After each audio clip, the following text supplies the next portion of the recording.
Chapter 1, Title page Edward Roman III by William Shakespeare. Imprint this ebook is the product of many hours of hard work by volunteers for standard ebooks, and builds on the hard work of other literature lovers made possible by the public domain. The source text and artwork in this ebook are believed to be in the United States public domain. That is, they are believed to be free of copyright restrictions in the United States. They may still be copyrighted in other countries, so users located outside of the United States must check their local laws before using this ebook. The creators of and contributors to this ebook dedicate their contributions to the worldwide public domain via the terms in the CC01. 0 Universal Public Domain Dedication. For full license information, see the uncopyright at the end of this ebook. Standard eBooks is a volunteer-driven project that produces ebook editions of public domain literature using modern typography, technology, and editorial standards, and distributes them free of cost. You can download this and other ebooks carefully produced for true book lovers at Standard Books.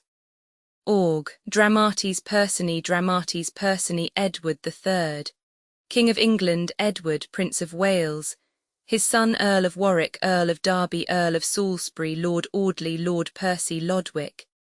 Edward's confidant Sir William Mountague, Sir John Copeland, 2 esquires.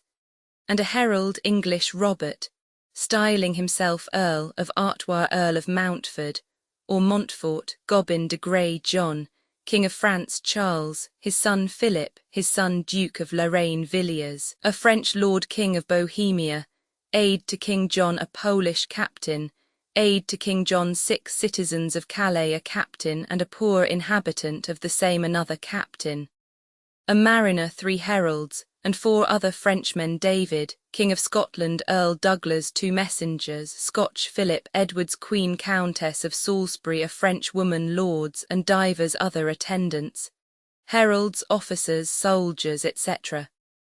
Scene, dispersed, in England, Flanders and France. Edward Roman III Act, I Scene, I London. A room of state in the palace. Flourish. Enter King Edward attended, Prince of Wales, Warwick, Derby, Audley, Artois and others. King Edward Robert of Artois, banished though thou be from France thy native country, yet with us thou shalt retain as great a signary, for we create the Earl of Richmond here. And now go forwards with our pedigree, who next succeeded Philip le Beau, Artois 3 sons of his, which all successfully did sit upon their father's regal throne, yet died and left no issue of their loins. King Edward but was my mother sister unto those, Artois she was my lord, and only Isabel was all the daughters that this Philip had, whom afterward your father took to wife, and from the fragrant garden of her womb your gracious self, the flower of Europe's hope, derived is inheritor to France. But note the rancour of rebellious minds. When thus the lineage of Le Beau was out, the French obscured your mother's privilege. And though she were the next of blood, proclaimed John of the house of Valois now their king. The reason was, they say, the realm of France, replete with princes of great parentage, ought not admit a governor to rule except he be descended of the male. And that's the special ground of their contempt wherewith they study to exclude your grace. But they shall find that forged ground of theirs to be but dusty heaps of brittle sand. Perhaps it will be thought a heinous thing that I, a Frenchman, should discover this. But heaven I call to record of my vows. It is not hate nor any private wrong, but love unto my country and the right, provokes my tongue thus lavish in report. You are the lineal watchman of our peace, and John of Valois indirectly climbs. What then should subjects but embrace their king? And wherein may our duty more be seen, than striving to rebate a tyrant's pride and place the true shepherd of our commonwealth?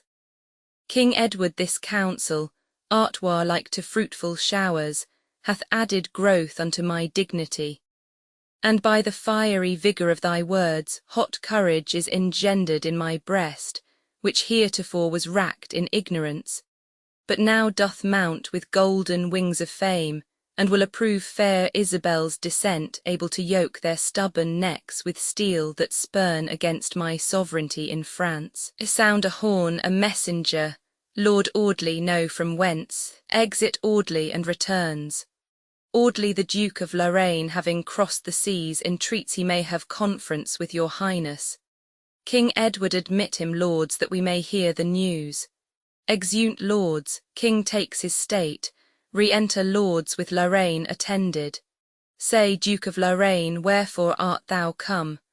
Lorraine, the most renowned prince, King John of France, doth greet thee, Edward, and by me commands that, for so much as by his liberal gift the Guyenne dukedom is entailed to thee, thou do him lowly homage for the same. And for that purpose, here I summon thee repair to France within these 40 days, that there, according as the custom is, thou mayst be sworn true liegeman to our king. Or else thy title in that province dies, and he himself will repossess the place. King Edward, see how occasion laughs me in the face. No sooner minded to prepare for France, but straight I am invited, nay, with threats upon a penalty enjoined to come, 'twere but a childish part to say him nay. Lorraine, return this answer to thy lord, I mean to visit him as he requests, but how? Not servilely disposed to bend, but like a conqueror to make him bow. His lame unpolished shifts are come to light, and truth hath pulled the vizard from his face that set a gloss upon his arrogance. Dare he command a fealty in me? Tell him the crown that he usurps is mine, and where he sets his foot he ought to kneel. 'Tis not a petty dukedom that I claim, but all the whole dominions of the realm, which if with grudging he refuse to yield, I'll take away those borrowed plumes of his and send him naked to the wilderness. Lorraine then, Edward here, in spite of all thy lords, I do pronounce defiance to thy face, Prince Edward defiance Frenchman, we rebound it back, even to the bottom of thy master's throat, and be it spoke with reverence of the king my gracious father and these other lords. I hold thy message but as scurrilous, and him that sent thee, like the lazy drone crept up by stealth unto the eagle's nest, from whence we'll shake him with so rough a storm, as others shall be warned by his harm. Warwick bid him leave of the lion's case he wears, lest, meeting with the lion in the field, he chance to tear him piecemeal for his pride. Artois the soundest counsel I can give his grace is to surrender ere he be constrained. A voluntary mischief hath less scorn than when reproach with violence is borne. Lorraine, degenerate traitor, viper to the place where thou was fostered in thine infancy, drawing his sword, bear'st thou a part in this conspiracy? King Edward Lorraine, behold the sharpness of this steel, drawing his. Fervent desire that sits against my heart is far more thorny pricking than this blade, that with the nightingale I shall be scarred as oft as I dispose myself to rest, until my colours be displayed in France. This is thy final answer, so be gone. Lorraine, it is not that nor any English brave afflicts me so, as doth his poisoned view that is most false should most of all be true. Exeunt Lorraine and train. King Edward now, lords, our fleeting bark is under sail, our gage is thrown, and war is soon begun, but not so quickly brought unto an end. Enter Sir William Mountague. But wherefore comes Sir William Mountague? How stands the league between the Scot and us? Mountague cracked and dissevered, my renowned lord. The treacherous king no sooner was informed of your withdrawing of our army back, but straight, forgetting of his former oath, he made invasion on the bordering towns. Berwick is won, Newcastle spoiled and lost, and now the tyrant hath begirt with siege the castle of Roxburgh, where enclosed the Countess Salisbury is like to perish. King Edward, that is thy daughter, Warwick, is it not? Whose husband hath in Britain served so long about the planting of Lord Mountford there. Warwick it is, my lord, King Edward, ignoble David. Haste thou none to grieve but silly ladies with thy threatening arms, but I will make you shrink your snaily horns. First, therefore, Audley, this shall be thy charge. Go levy footmen for our wars in France, and Ned, take muster of our men at arms. In every shire elect a several band. Let them be soldiers of a lusty spirit, such as dread nothing but dishonour's blot. Be wary therefore, since we do commence a famous war, and with so mighty a nation. Derby, be thou ambassador for us unto our father-in-law, the Earl of Hainault. Make him acquainted with our enterprise, and likewise will him with our own allies that are in Flanders to solicit to the Emperor of Almain in our name. Myself, whilst you are jointly thus employed, will, with these forces that I have at hand, march and once more repulse the traitorous Scot. But, sirs, be resolute, we shall have wars on every side. And Ned, thou must begin now to forget thy study and thy books, and ure thy shoulders to an armour's weight. Prince Edward, as cheerful sounding to my youthful spleen, this tumult is of war's increasing broils, as at the coronation of a king the joyful clamours of the people are when, Ave, Caesar, they pronounce aloud. Within this school of honour I shall learn, either to sacrifice my foes to death, or in a rightful quarrel spend my breath. Then cheerfully forward, each a several way, in great affairs 'tis naught to use delay. Exeunt, scene Roman II, Roxburgh, before the castle. Enter Countess of Salisbury and certain of her people upon the walls. Countess, alas, how much in vain my poor eyes gaze for succour that my sovereign should send. Ah, cousin Mountague, I fear thou wants the lively spirit sharply to solicit with vehement suit the king in my behalf. Thou dost not tell him what a grief it is to be the scornful captive of a Scot, either to be wooed with broad untuned oaths, or forked by rough insulting barbarism. Thou dost not tell him, if he here prevail, how much they will deride us in the north, and in their wild, uncivil, skipping jigs, bray forth their conquest and our overthrow, even in the barren, bleak, and fruitless air. Enter King David and forces, with Douglas, Lorraine, and others. I must withdraw, the everlasting foe comes to the wall. I'll closely step aside and list their babble, blunt and full of pride, retiring behind the works. King David, my lord of Lorraine, to our brother of France commend us, as the man in Christendom that we most reverence and entirely love. Touching your embassage, return and say that we with England will not enter parley, nor never make fair weather or take truce, but burn their neighbour towns, and so persist with eager roads beyond their city York. And never shall our bonny riders rest, nor rusting canker have the time to eat their light-born snaffles nor their nimble spurs, nor lay aside their jacks of gymald mail, nor hang their staves of grained Scottish ash in peaceful wise upon their city walls, nor from their buttoned tawny leathern belts dismiss their biting whinyards, till your king cry out, enough, spare England now for pity. Farewell, and tell him that you leave us here before this castle. Say, you came from us even when we had that yielded to our hands. Lorraine, I take my leave, and fairly will return your acceptable greeting to my king. Exit. King David, now Douglas, to our former task again, for the division of this certain spoil. Douglas, my liege, I crave the lady, and no more. King David, nay, soft ye, sir, first I must make my choice, and first I do bespeak her for myself. Douglas, why then, my liege, let me enjoy her jewels. King David, those are her own, still liable to her, and who inherits her hath those withal. Enter a messenger hastily.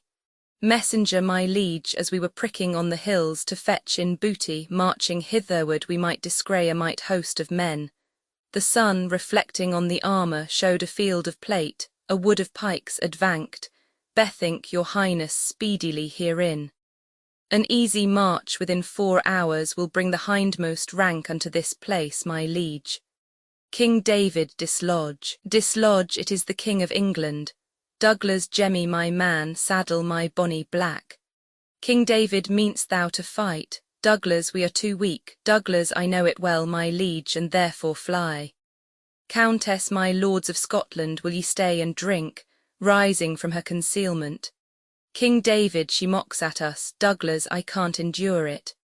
Countess, say, good my lord, which is he must have the lady, and which her jewels? I am sure, my lords, ye will not hence, till you have shard the spoils. King David, she heard the messenger, and heard our talk, and now that comfort makes her scorn at us. Enter another messenger. Messenger, arm, my good lord. Oh, we are all surprised. Countess, after the French ambassador, my liege, and tell him that you dare not ride to York. Excuse it that your bonny horse is lame. King David, she heard that too, intolerable grief. Woman, farewell, although I do not stay, exeunt Scots. Countess, 'tis not for fear, and yet you run away. Oh, happy comfort, welcome to our house. The confident and boisterous boasting Scot that swore before my walls they would not back, for all the armed power of this land, with faceless fear that ever turns his back, turned hence again the blasting northeast wind upon the bare report and name of arms. Enter Mountague and others. O summer's day, see where my cousin comes. Mountague, how fares my aunt? Why, aunt, when we are not Scots, why do you shut your gates against your friends? Countess, well may I give a welcome, cousin, to thee, for thou comest well to chase my foes from hence. Mountague, the king himself is come in person hither.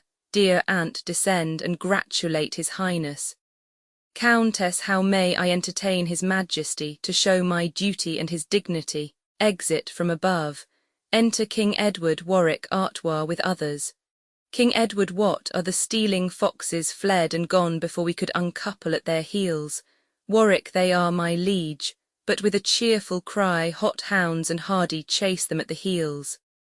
Enter Countess. King Edward, this is the Countess, Warwick, is it not? Warwick, even she, my liege, whose beauty tyrants fear as a May blossom with pernicious winds, hath sullied, withered, overcast, and done. King Edward, hath she been fairer, Warwick, than she is? Warwick, my gracious king, fair is she not at all, if that herself were by to stain herself, as I have seen her when she was herself. King Edward, what strange enchantment lurked in those her eyes when they excelled this excellence they have, that now their dim decline hath power to draw my subject eyes from pursing majesty to gaze on her with doting admiration? Countess, in duty lower than the ground I kneel, and for my dull knees bow my feeling heart, to witness my obedience to your highness. With many millions of a subject's thanks for this your royal presence, whose approach hath driven war and danger from my gate. King Edward, lady, stand up. I come to bring thee peace, however thereby I have purchased war. Countess, no war to you, my liege. The Scots are gone and gallop home towards Scotland with their hate. King Edward, lest yielding here I pine in shameful love, come, we'll pursue the Scots. Artois, away. Countess, a little while, my gracious sovereign, stay and let the power of a mighty king honour our roof. My husband in the wars, when he shall hear it, will triumph for joy. Then, dear my liege, now niggard not thy state, being at the wall, enter our homely gate. King Edward, pardon me, Countess, I will come no near. I dreamed tonight of treason, and I fear. Countess, far from this place let ugly treason lie. King Edward, no farther off than her conspiring eye, which shoots infected poison in my heart beyond repulse of wit or cure of art. Now in the sun alone it doth not lie with light to take light from a mortal eye. For here 2 day stars, that mine eyes would see more than the sun, steals mine own light from me. Contemplative desire, desire to be in contemplation that may master thee. Warwick, Artois, to horse and let's away. Countess, what might I speak to make my sovereign stay? King Edward, what needs a tongue to such a speaking eye that more persuades than winning oratory? Countess, let not thy presence, like the April sun, flatter our earth and suddenly be done. More happy do not make our outward wall than thou wilt grace our inner house withal. Our house, my liege, is like a country swain, whose habit rude and manners blunt and plain presageth naught, yet inly beautified, with bounty's riches and fair hidden pride. For where the golden ore doth buried lie, the ground undecked with nature's tapestry seems barren, sere, unfertile, fructless, dry. And where the upper turf of earth doth boast his pride, perfumes and party-coloured cost, delve there, and find this issue and their pride to spring from ordure and corruption's side. But to make up my all too long compare, these ragged walls no testimony are what is within, but like a cloak doth hide, from weather's waste the under-garnished pride. More gracious than my terms can let thee be, entreat thyself to stay a while with me. King Edward as wise as fair, what fond fit can be heard when wisdom keeps the gate as beauty's guard? Countess, albeit my business urgeth me, it shall attend while I attend on thee. Come on, my lords, here will I host tonight, exeunt. Act Roman 2, Act Roman 2, scene I the same. Gardens of the castle. Enter Lodwick. Lodwick I might perceive his eye in her eye lost, his ear to drink her sweet tongue's utterance, and changing passion like inconstant clouds that rack upon the carriage of the winds, increase and die in his disturbed cheeks. Lo, when she blushed, even then did he look pale, as if her cheeks by some enchanted power attracted had the cherry blood from his. Anon, with reverent fear when she grew pale, his cheeks put on their scarlet ornaments, but no more like her oriental red, than brick to coral or live things to dead. Why did he then thus counterfeit her looks? If she did blush, 'twas tender modest shame, being in the sacred presence of a king. If he did blush, 'twas red immodest shame, to veil his eyes amiss, being a king. If she looked pale, 'twas silly woman's fear to bear herself in presence of a king. If he looked pale, it was with guilty fear to dote amiss, being a mighty king. Then Scottish wars farewell. I fear 'twill prove a lingering English siege of peevish love. Here comes his highness, walking all alone. Enter King Edward. King Edward, she is grown more fairer far since I came hither. Her voice more silver every word than other, her wit more fluent. What a strange discourse unfolded she of David and his Scots. Even thus, quoth she, he spake, and then spoke broad with epithites and accents of the Scot, but somewhat better than the Scot could speak. And thus, quoth she, and answered then herself, for who could speak like her? But she herself breathes from the wall an angel's note from heaven of sweet defiance to her barbarous foes. When she would talk of peace, methinks, her tongue commanded war to prison. When of war it wakened Caesar from his Roman grave, to hear war beautified by her discourse. Wisdom is foolishness, but in her tongue, beauty a slander, but in her fair face. There is no summer, but in her cheerful looks, nor frosty winter, but in her disdain. I cannot blame the Scots that did besiege her, for she is all the treasure of our land, but call them cowards that they ran away, having so rich and fair a cause to stay. Art thou there, Lodwick? Give me ink and paper. Lodwick I will, my sovereign. King Edward, and bid the lords hold on their play at chess, for we will walk and meditate alone. Lodwick I will, my liege. Exit. King Edward, this fellow is well read in poetry, and hath a lusty and persuasive spirit. I will acquaint him with my passion, which he shall shadow with a veil of lawn, through which the Queen of Beauty's queens shall see herself the ground of my infirmity. Re-enter Lodwick. Haste thou, pen, ink, and paper ready, Lodwick. Lodwick ready, my liege. King Edward then in the summer arbour sit by me, make it our council house or cabinet. Since green our thoughts, green be the conventicle where we will ease us by disburdening them. Now, Lodwick, invocate some golden muse to bring thee hither an enchanted pen that may, for sighs, set down true sighs indeed, talking of grief to make thee ready groan. And when thou writ'st of tears, encouch the word before and after with such sweet laments, that it may raise drops in a Tartar's eye, and make a flint heart Scythian pitiful. for so much moving hath a poet's pen. Then, if thou be a poet, move thou so, and be enriched by thy sovereign's love. For if the touch of sweet concordant strings could force attendance in the ears of hell, how much more shall the strains of poets wit beguile and ravish soft and human minds? Lodwick, to whom, my lord, shall I direct my style? King Edward, to one that shames the fair and sots the wise, whose body is an abstract or a brief, contains each general virtue in the world.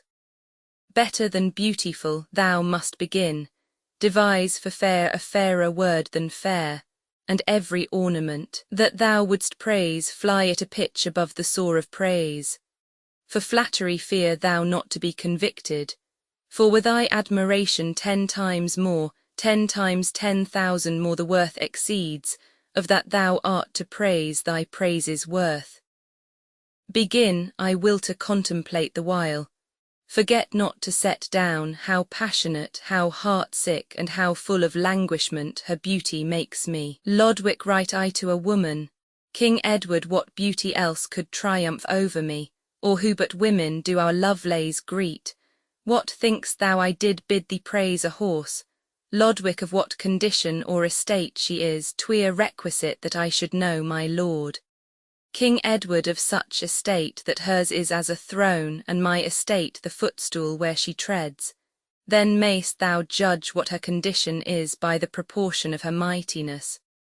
Write on, while I peruse her in my thoughts. Her voice to music, or the nightingale, to music every summer-leaping swain compares his sun-burnt lover when she speaks. And why should I speak of the nightingale? The nightingale sings of adulterate wrong, and that compar'd is too satirical.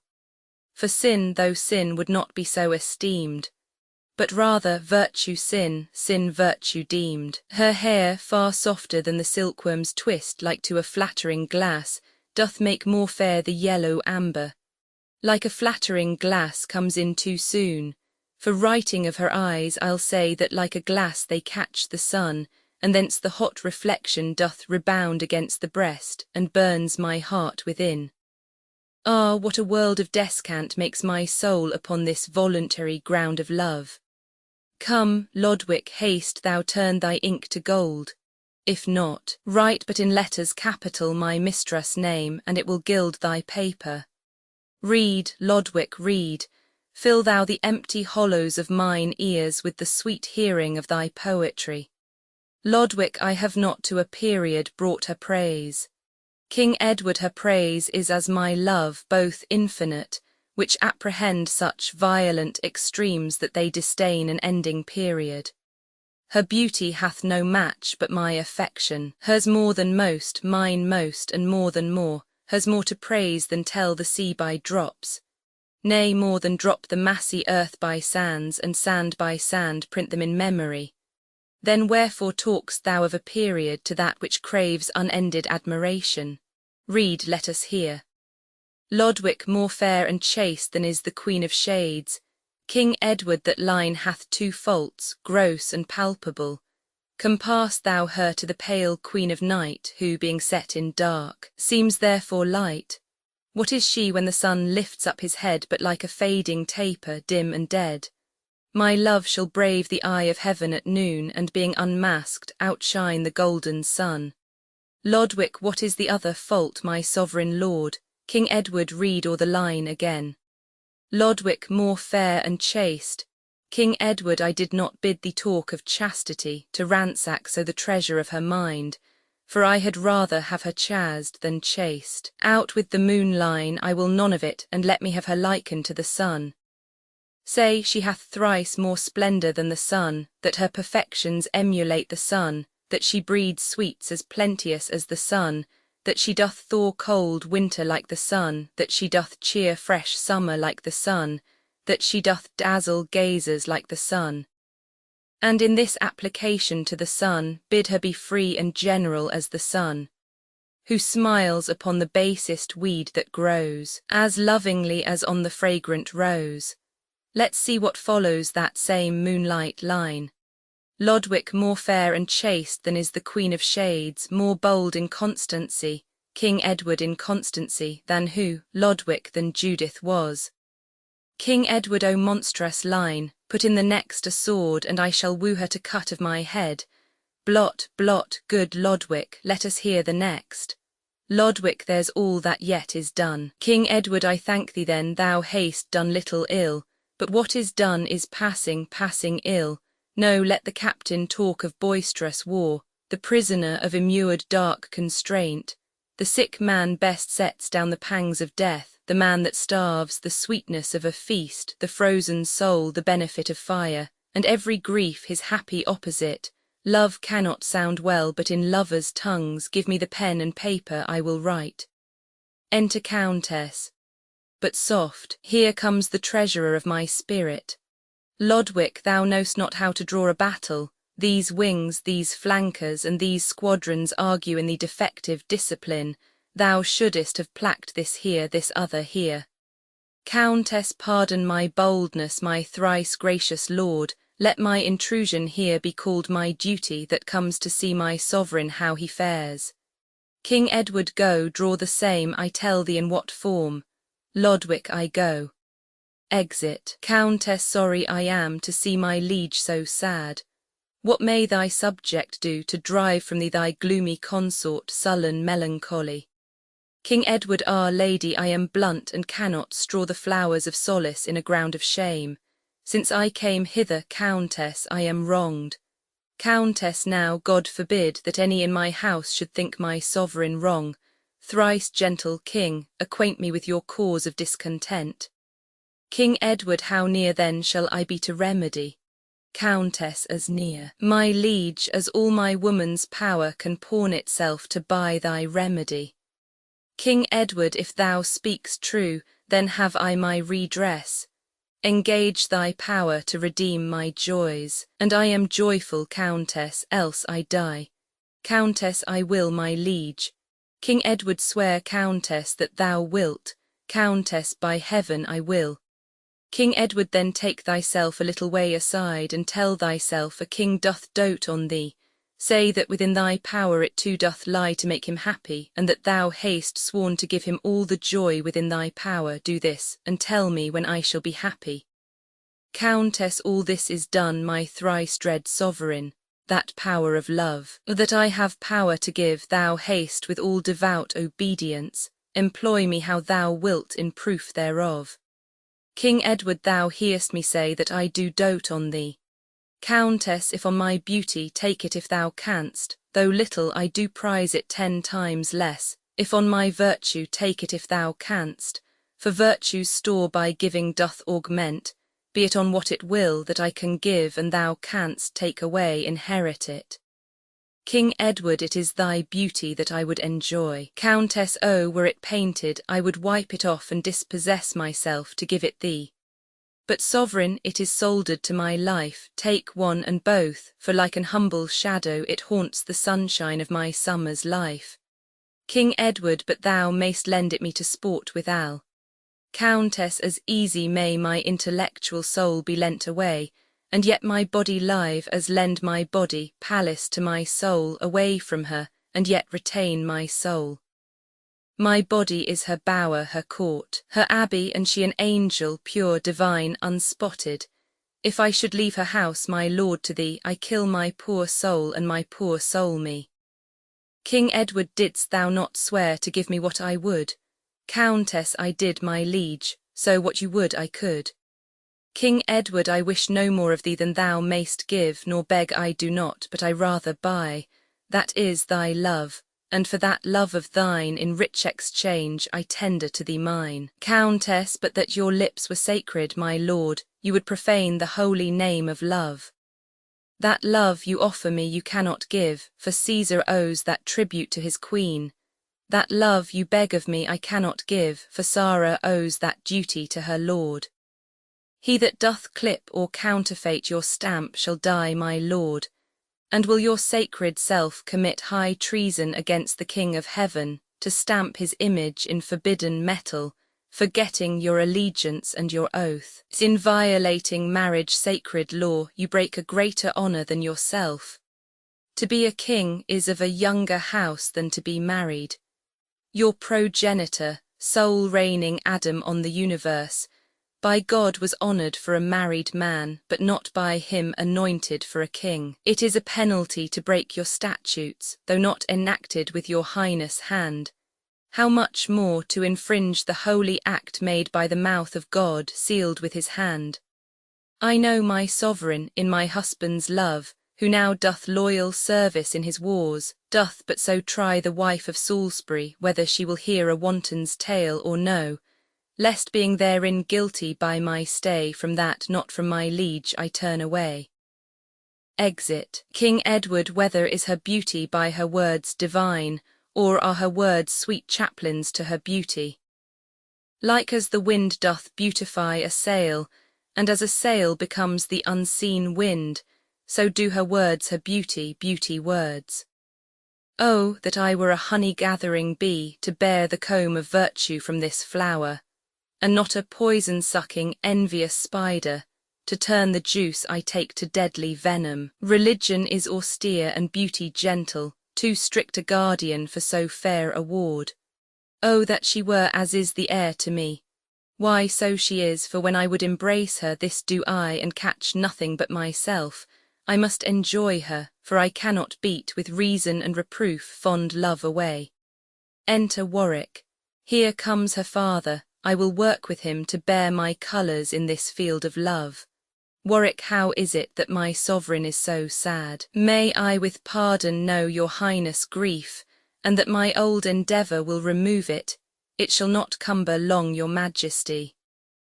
King Edward, a kind and voluntary gift thou profferest, that I was forward to have begged of thee. But O thou world, great nurse of flattery, why dost thou tip men's tongues with golden words and pies their deeds with weight of heavy lead, that fair performance cannot follow promise? Oh, that a man might hold the heart's close book, and choke the lavish tongue when it doth utter the breath of falsehood not charactered there. Warwick, far be it from the honour of my age that I should owe bright gold and render lead. Age is a cynic, not a flatterer. I say again that if I knew your grief, and that by me it may be lessened, my proper harm should by your highness good. King Edward, these are the vulgar tenders of false men that never pay the duty of their words. Thou wilt not stick to swear what thou hast said, but when thou know'st my grief's condition, this rash disgorged vomit of thy word thou wilt eat up again, and leave me helpless. Warwick, by heaven, I will not, though your majesty did bid me run upon your sword and die. King Edward, say that my grief is no way medicinable, but by the loss and bruising of thine honour. Warwick, if nothing but that loss may vantage you, I would account that loss my vantage too. King Edward thinks that thou canst unswear thy oath again. Warwick, I cannot, nor I would not if I could. King Edward, but if thou dost, what shall I say to thee? Warwick, what may be said to any perjured villain that breaks the sacred warrant of an oath? King Edward, what wilt thou say to one that breaks an oath? Warwick, that he hath broke his faith with God and man, and from them both stands excommunicate. King Edward, what office were it to suggest a man to break a lawful and religious vow? Warwick, an office for the devil, not for man. King Edward, that devil's office must thou do for me, or break thy oath, or cancel all the bonds of love and duty twixt thyself and me. And therefore, Warwick, if thou art thyself, the lord and master of thy word and oath, go to thy daughter, and in my behalf command her, woo her, win her any ways to be my mistress and my secret love. I will not stand to hear thee make reply, thy oath break hers, or let thy sovereign die. Exit. Warwick, O doting king, O detestable office! Well may I tempt myself to wrong myself, when he hath sworn me by the name of God to break a vow made by the name of God. What if I swear by this right hand of mine to cut this right hand off? The better way were to profane the idol than confound it, but neither will I do. I'll keep mine oath, and to my daughter make a recantation of all the virtue I have preached to her. I'll say, she must forget her husband Salisbury if she remember to embrace the king. I'll say an oath may easily be broken, but not so easily pardoned being broken. I'll say it is true charity to love, but not true love to be so charitable. I'll say his greatness may bear out the shame, but not his kingdom can buy out the sin. I'll say it is my duty to persuade, but not her honesty to give consent. Enter Countess. See where she comes, was never father had against his child an embassage so bad. Countess, my lord and father, I have sought for you. My mother and the peers importune you to keep in presence of his majesty, and do your best to make his highness merry. Warwick, how shall I enter in this arrant errand? I must not call her child, for where's the father that will in such a suit seduce his child? Then, wife of Salisbury, shall I so begin? No, he's my friend, and where is found the friend that will do friendship such endamagement? To the Countess. Neither my daughter nor my dear friend's wife, I am not Warwick as thou think'st I am, but an attorney from the court of hell, that thus have housed my spirit in his form, to do a message to thee from the king. The mighty king of England dotes on thee. He that hath power to take away thy life hath power to take thine honour, then consent to pawn thine honour rather than thy life. Honour is often lost and got again, but life once gone hath no recovery. The sun that withers hay doth nourish grass, the king that would disdain thee will advance thee. The poets write that great Achilles' spear could heal the wound it made. The moral is, what mighty men misdo they can amend. The lion doth become his bloody jaws, and grace his foragement, by being mild when vassal fear lies trembling at his feet.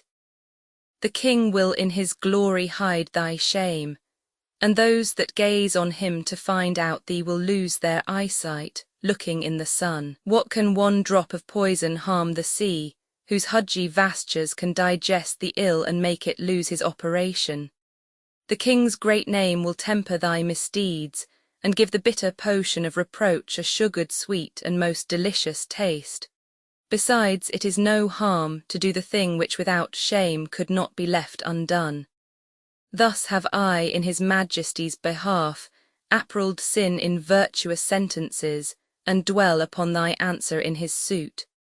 Countess, unnatural besiege, woe me unhappy, to have escaped the danger of my foes, and to be 10 times worse envied by friends. Hath he no means to stain my honest blood, but to corrupt the author of my blood to be his scandalous and vile solicitor?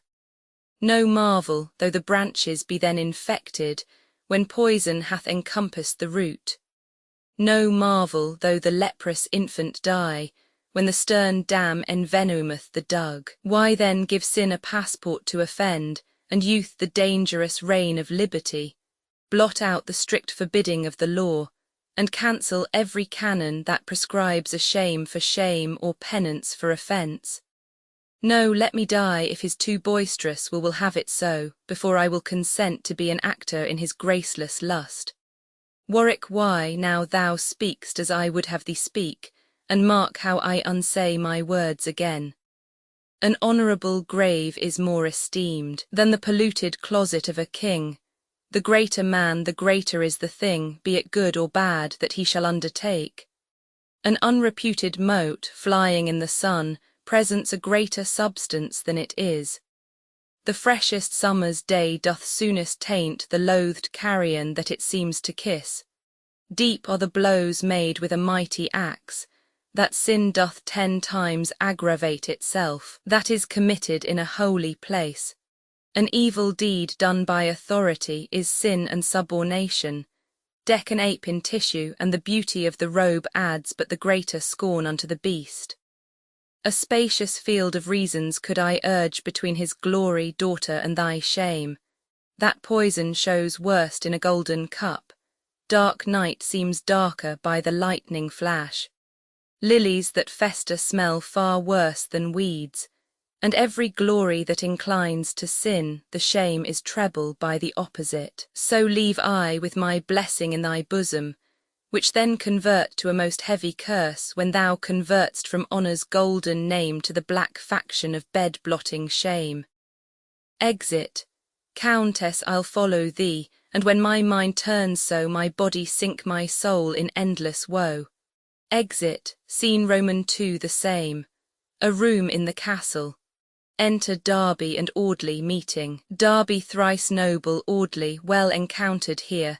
How is it with our sovereign and his peers?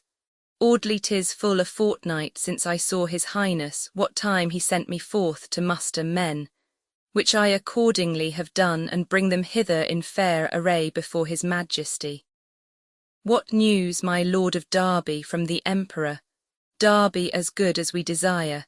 The emperor hath yielded to his highness friendly aid, and makes our king lieutenant general in all his lands and large dominions, then vie for the spacious bounds of France. Audley, what doth his highness leap to hear these news? Derby, I have not yet found time to open them. The king is in his closet malcontent for what, I know not, but he gave in charge, till after dinner none should interrupt him. The Countess Salisbury and her father Warwick, Artois and all, look underneath the brows. Audley, undoubtedly then something is amiss. The trumpet within. Derby, the trumpets sound. The king is now abroad. Enter King Edward. Audley, here comes his highness. Derby, befall my sovereign all my sovereign's wish. King Edward, that thou wert a witch to make it so. Derby, the emperor greeteth you, presenting letters. King Edward would it with a countess. Derby, and hath accorded to your highness suit. King Edward, thou least she hath not, but I would she had. Audley, all love and duty to my lord the king. King Edward, well, all but one is none. What news with you? Audley, I have, my liege, levied those horse and foot, as according to your charge, and brought them hither. King Edward, then let those foot trudge hence upon those horse, according to our discharge, and be gone. Derby, I'll look upon the countess mind anon. Derby, the countess mind, my liege. King Edward, I mean the emperor, leave me alone. Audley, what's in his mind? Derby, let's leave him to his humour. Exeunt Derby and Audley. King Edward, thus from the heart's abundance speaks the tongue. Countess for emperor, and indeed why not? She is as imperator over me, and I to her am as a kneeling vassal that observes the pleasure or displeasure of her eye. Enter Lodwick. What says the more than Cleopatra's match to Caesar now? Lodwick, that yet, my liege, ere night she will resolve your majesty. Drum within. King Edward, what drum is this that thunders forth this march to start the tender Cupid in my bosom? Poor sheepskin, how it brawls with him that beateth it. Go, break the thundering parchment bottom out, and I will teach it to conduct sweet lines unto the bosom of a heavenly nymph, for I will use it as my writing paper, and so reduce him from a scolding drum to be the herald and dear counsel-bearer betwixt a goddess and a mighty king. Go, bid the drummer learn to touch the lute, or hang him in the braces of his drum. For now we think it an uncivil thing to trouble heaven with such harsh resounds. Away. Exit Lodwick. The quarrel that I have requires no arms but these of mine, and these shall meet my foe in a deep march of penetrable groans. My eyes shall be my arrows, and my sighs shall serve me as the vantage of the wind to whirl away my sweetest artillery. But alas, she wins the son of me, for that is she herself. And thence it comes that poets term the wanton warrior blind, but love hath eyes as judgment to his steps, till too much loved glory dazzles them. Re-enter Lodwick. How now, Lodwick, my liege? The drum that stroke the lusty march stands with Prince Edward, your thrice valiant son. Enter Prince Edward. Lodwick retires to the door. King Edward, I see the boy. Oh, how his mother's face, modelled in his, corrects my strayed desire and rates my heart and chides my thievish eye, who being rich enough in seeing her yet seeks elsewhere. And basest theft is that which cannot cloak itself on poverty. Now, boy, what news? Prince Edward, I have assembled, my dear lord and father, the choicest buds of all our English blood for our affairs in France, and here we come, to take direction from your majesty. King Edward, still do I see in him delineate his mother's visage, Those his eyes are hers who looking wistly on me make me blush, for faults against themselves give evidence. Lust is a fire, and men like lanthorns show light lust within themselves, even through themselves. Away, loose silks of wavering vanity, shall the large limit of fair Brittany by me be overthrown, and shall I not master this little mansion of myself? Give me an armour of eternal steel, I go to conquer kings, and shall I then subdue myself and be my enemy's friend? It must not be. Come, boy, forward, advance, let's with our colours sweet the air of France. Lodwick my liege, the Countess, with a smiling cheer desires access unto your majesty.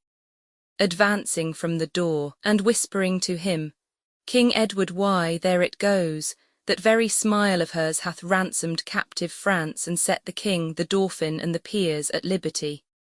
Go, leave me, Ned, and revel with thy friends. Exit, prince, thy mother is but black, and thou, like her, dost put into my mind how foul she is. Go, fetch the Countess hither in thy hand, and let her chase away these winter clouds, for she gives beauty both to heaven and earth. Exit, Lodwick. The sin is more to hack and hew poor men than to embrace in an unlawful bed the register of all rarieties since leathern Adam till this youngest hour. Re-enter Lodwick with the Countess. Go, Lodwick, put thy hand into my purse, play, spend, give, riot, waste. Do what thou wilt, so thou wilt hence a while and leave me here. Exit, Lodwick. Now, my soul's playfellow, art thou come to speak the more than heavenly word of yea to my objection in thy beauteous love? Countess, my father on his blessing hath commanded, King Edward, that thou shalt yield to me. Countess, I, dear my liege, your due. King Edward, and that my dearest love can be no less than right for right and tender love for love. Countess, than wrong for wrong and endless hate for hate. But sith I see your majesty so bent that my unwillingness, my husband's love, your high estate, nor no respect respected can be my help, but that your mightiness will overbear and awe these dear regards. I bind my discontent to my content, and what I would not I'll compel I will, provided that yourself remove those lets that stand between your highness' love and mine. King Edward, name them, fair Countess, and by heaven I will. Countess, it is their lives that stand between our love, that I would have chalked up my sovereign. King Edward, whose lives, my lady. Countess, my thrice-loving liege, your queen, and Salisbury, my wedded husband, who living have that title in our love that we cannot bestow but by their death. King Edward, thy opposition is beyond our law. Countess, so is your desire. If the law can hinder you to execute the one, let it forbid you to attempt the other.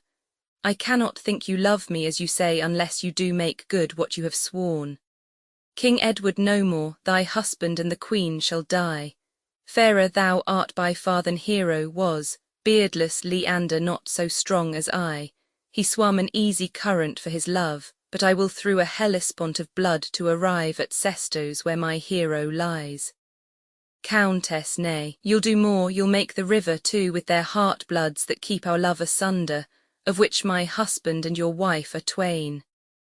King Edward, thy beauty makes them guilty of their death and gives in evidence that they shall die, upon which verdict I, their judge, condemn them. Countess, O perjured beauty, more corrupted judge. When to the great Start Chamber o'er our heads the universal sessions calls to count this packing evil, we both shall tremble for it. King Edward, what says my fair love? Is she resolute? Countess, resolved to be dissolved, and therefore this keep but thy word, great king, and I am thine.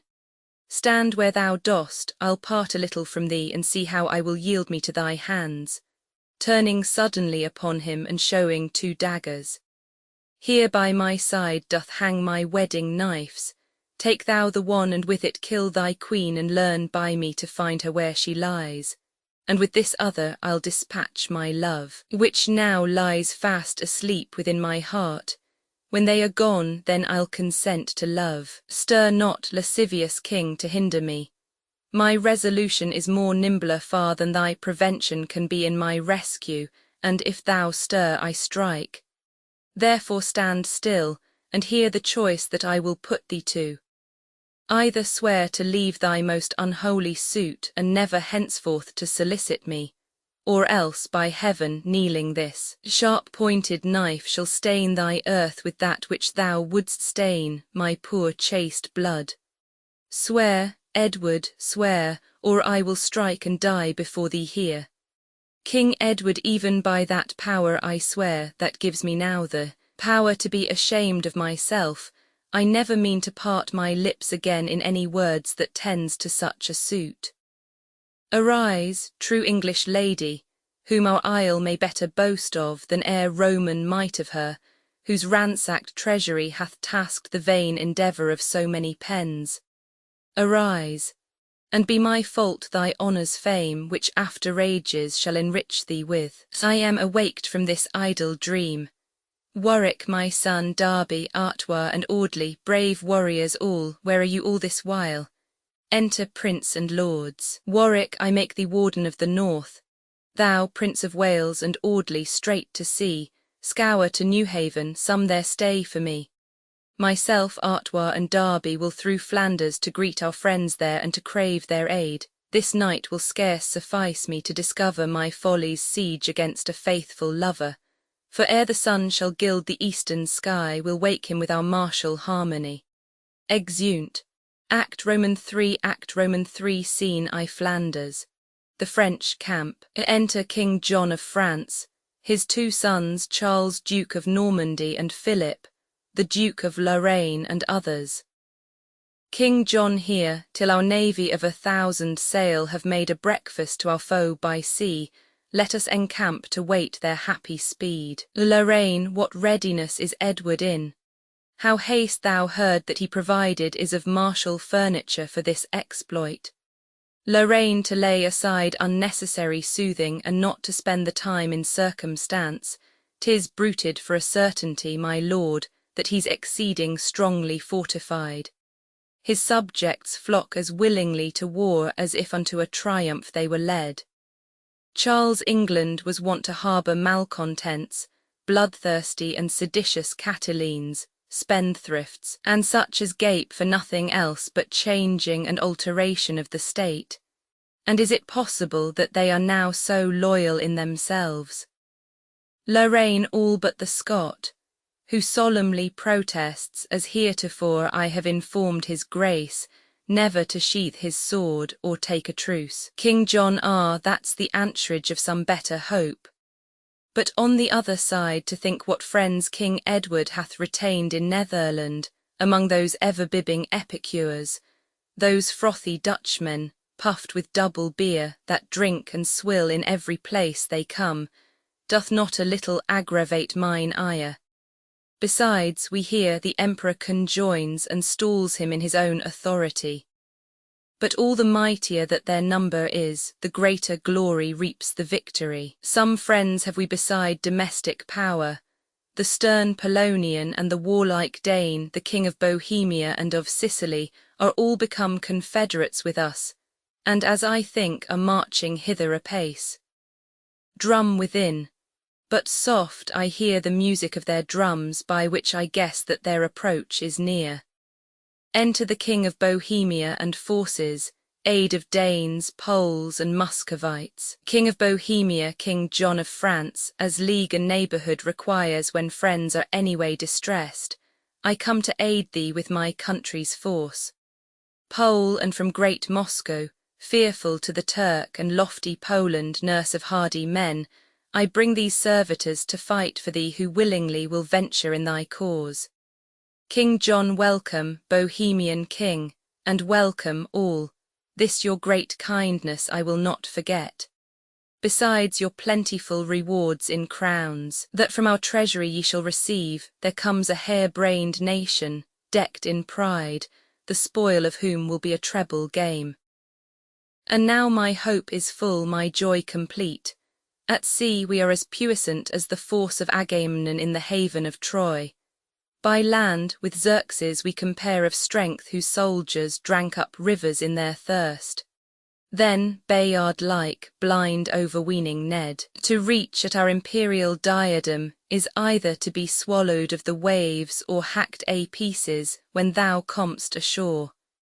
Enter a mariner near to the coast I have descried, my lord, as I was busy in my watchful charge, the proud armado of King Edward's ships, which at the first far off when I did ken, seemed as it were a grove of withered pines.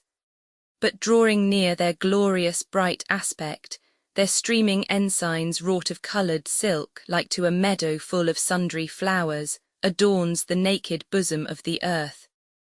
Majestical the order of their course, figuring the horned circle of the moon, and on the top gallant of the admiral, and likewise all the handmaids of his train, the arms of England and of France unite are quartered equally by herald's art.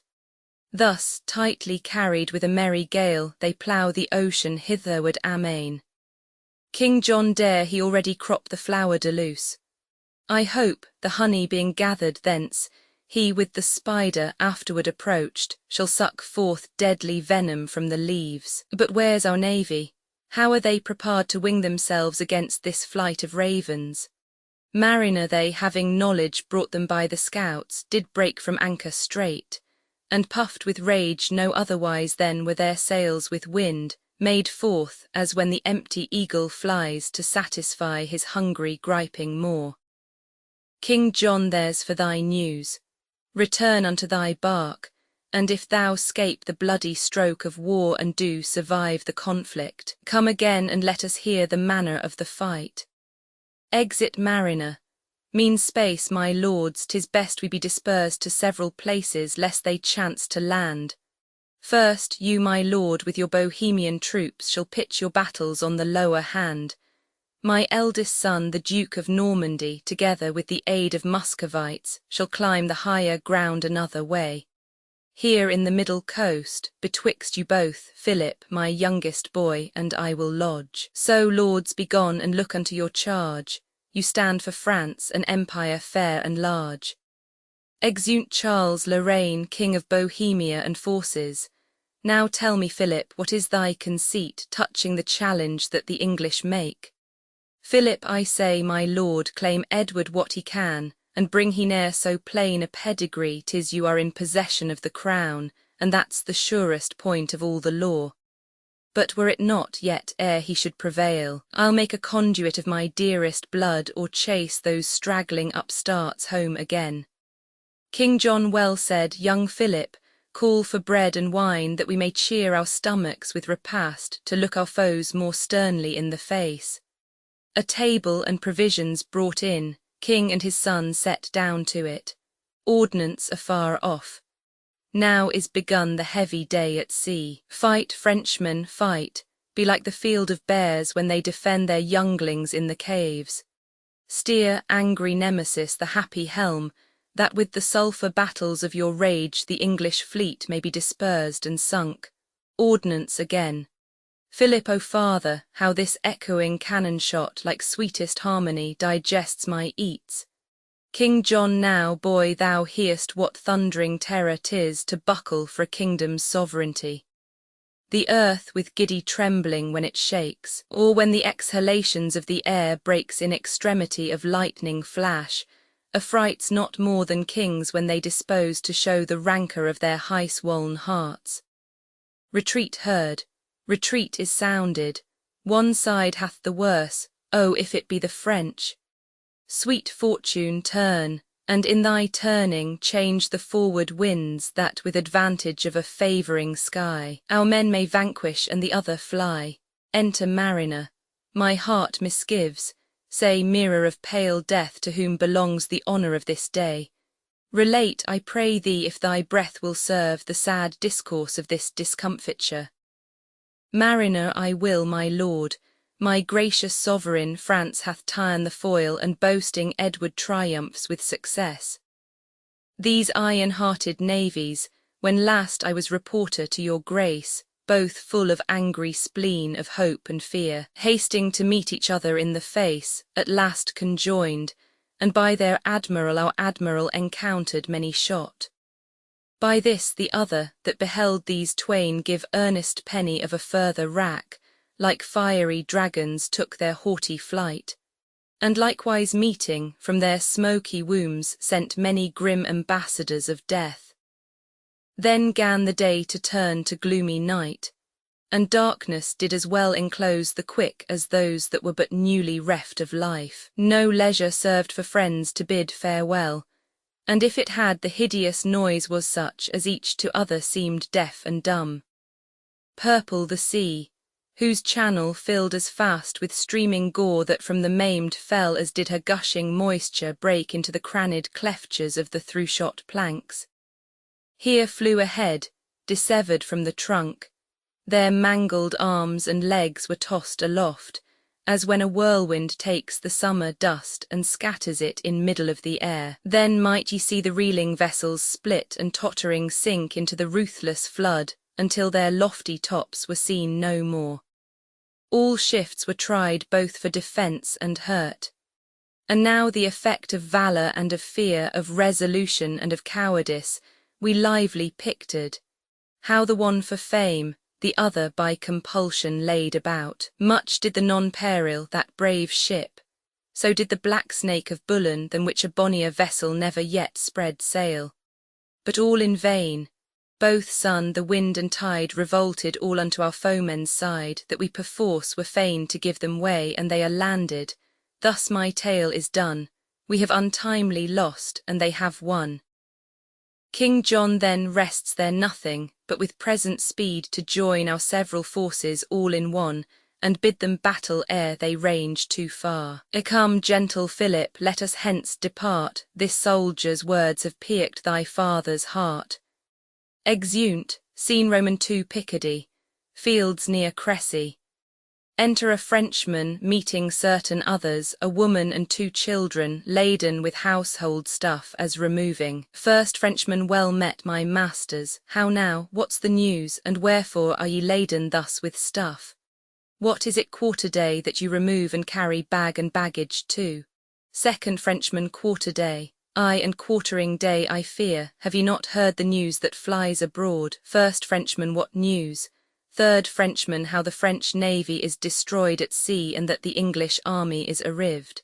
First Frenchman, what then? Second Frenchman, what then, quoth you? Why, is't not time to fly when envy and destruction is so nigh?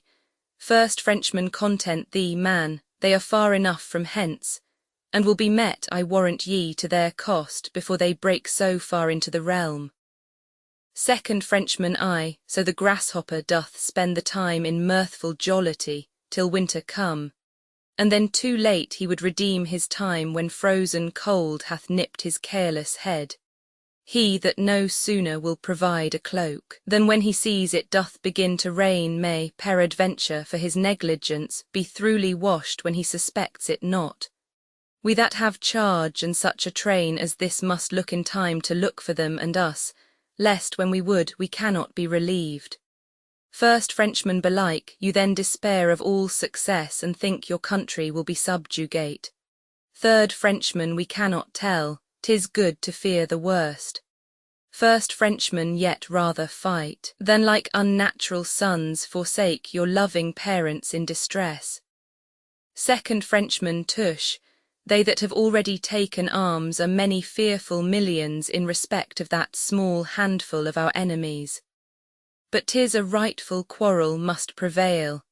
Edward is son unto our late king's sister, when John Valois is 3 degrees removed. Woman, besides, there goes a prophecy abroad, published by one that was a friar once, whose oracles have many times proved true. And now he says, the time will shortly come, when as a lion roused in the west shall carry hence the flower de luce of France. These I can tell ye, and such like surmises strike many Frenchmen cold unto the heart. Enter another Frenchman hastily. Fourth Frenchman, fly, countrymen and citizens of France. Sweet flowering peace, the root of happy life, is quite abandoned and expulsed the land. Instead of whom, ransack constraining war sits like to ravens upon your houses' tops. Slaughter and mischief walk within your streets, and unrestrained make havoc as they pass. The form whereof even now myself beheld, upon this fair mountain whence I came. For so far off as I directed mine eyes, I might perceive 5 cities all on fire, cornfields and vineyards burning like an oven. And as the reeking vapour in the wind turned but aside, I likewise might discern the poor inhabitants, escaped the flame, fall numberless upon the soldiers' pikes. 3 ways these dreadful ministers of wrath do tread the measures of their tragic march. Upon the right hand comes the conquering king, upon the left his hot unbridled son, and in the midst our nation's glittering host, all which, though distant, yet conspire in one to leave a desolation where they come. Fly therefore, citizens, if you be wise, seek out some habitation further off. Here as you stay, your wives will be abuzzed, your treasure shard before your weeping eyes. Shelter yourselves, for now the storm doth rise. Away, away, methinks I hear their drums. Ah, wretched France, I greatly fear thy fall, thy glory shaketh like a tottering wall. Exeunt, scene Roman 3 the same, drums, enter King Edward marching, Derby, etc. and forces, and Gobind de Grey. King Edward, where is the Frenchman, by whose cunning guide we found the shallow of this river Somme, and had direction how to pass the sea? Gobind here, my good lord. King Edward, how art thou called? Tell me thy name. Gobind de Grey, if please your excellence. King Edward then, Gobind, for the service thou hast done, we here enlarge and give thee liberty, and for a 3 recompense beside this good, thou shalt receive 500 marks in gold. I know not how we should have met our son, whom now in heart I wish I might behold. Enter Artois. Artois, good news, my lord, the prince is hard at hand, and with him comes Lord Audley and the rest, whom since our landing we could never meet. Enter Prince Audley and forces. King Edward. Welcome, fair prince. How hast thou sped, my son, since thy arrival on the coast of France? Prince Edward, successfully, I thank the gracious heavens. Some of their strongest cities we have won, as Harfleur, Low, Crotay and Cayentine, and others wasted, leaving at our heels a wide apparent field and beaten path for solitariness to progress in. Yet those that would submit we kindly pardoned, but who in scorn refussed our proffered peace, endured the penalty of sharp revenge. King Edward, France, why shouldst thou be thus obstinate against the kind embracement of thy friends? How gently had we thought to touch thy breast and set our foot upon thy tender mould, but that in froward and disdainful pride thou, like a skittish and untamed colt, dost start aside and strike us with thy heels. But tell me, Ned, in all thy warlike course hast thou not seen the usurping King of France? Prince Edward, yes, my good lord, and not 2 hours ago, with full 100,000 fighting men upon the one side of the river's bank, I on the other. With his multitudes I feared he would have cropped our smaller power, but happily perceiving your approach he hath withdrawn himself to Cressy plains, where, as it seemeth by his good array, he means to bid us battle presently. King Edward, he shall be welcome, that's the thing we crave. Enter King John, Charles and Philip his sons, Bohemia, Lorraine, etc. and forces. King John Edward, know that John, the true King of France, musing thou shouldst encroach upon his land, and in thy tyrannous proceeding, slay his faithful subjects and subvert his towns, spits in thy face, and in this manner following upbraids thee with thine arrogant intrusion. First I condemn thee for a fugitive, a thievish pirate, and a needy mate, one that hath either no abiding place or else, inhabiting some barren soil, where neither herb nor fruitful grain is had, dost altogether live by pilfering. Next, insomuch thou hast infringed thy faith, broke league and solemn covenant made with me, I hold thee for a false pernicious wretch, and last of all, although I scorn to cope with one so much inferior to myself, yet in respect thy thirst is all for gold, thy labour rather to be feared than loved, to satisfy thy lust in either part. Here am I come, and with me have I brought exceeding store of treasure, pearl and coin. Leave therefore now to persecute the weak, and armed entering conflict with the armed, let it be seen, mongst other petty thefts, how thou canst win this pillage manfully.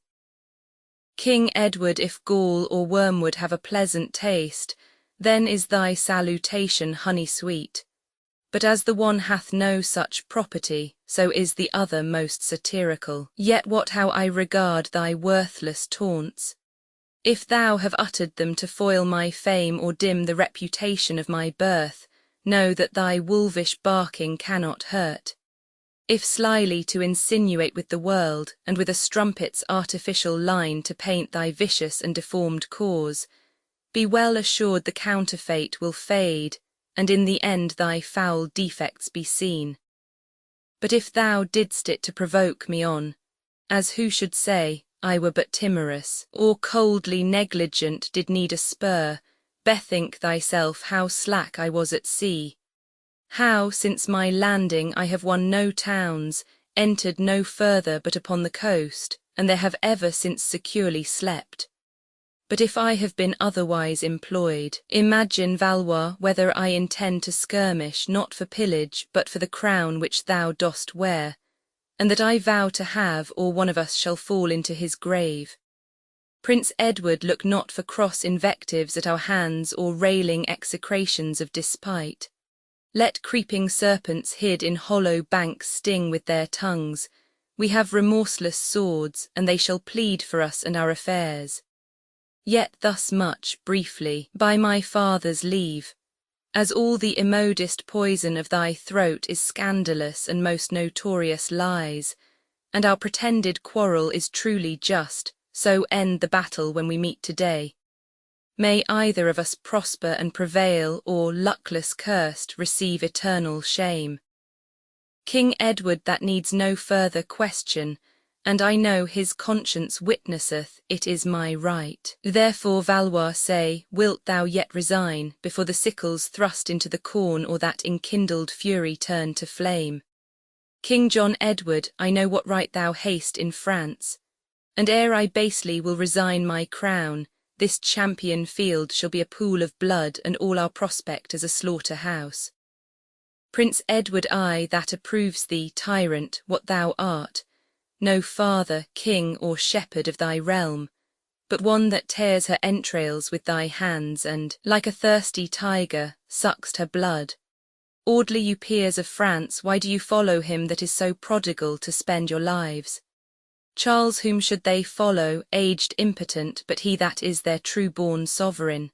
King Edward, upbraid'st thou him, because within his face time hath engraved deep characters of age? No, these grave scholars of experience, like stiff-grown oaks, will stand immovable, when whirlwind quickly turns up younger trees. Derby was ever any of thy father's house king but thyself before this present time. Edward's great lineage, by the mother's side, 500 years hath held the sceptre up.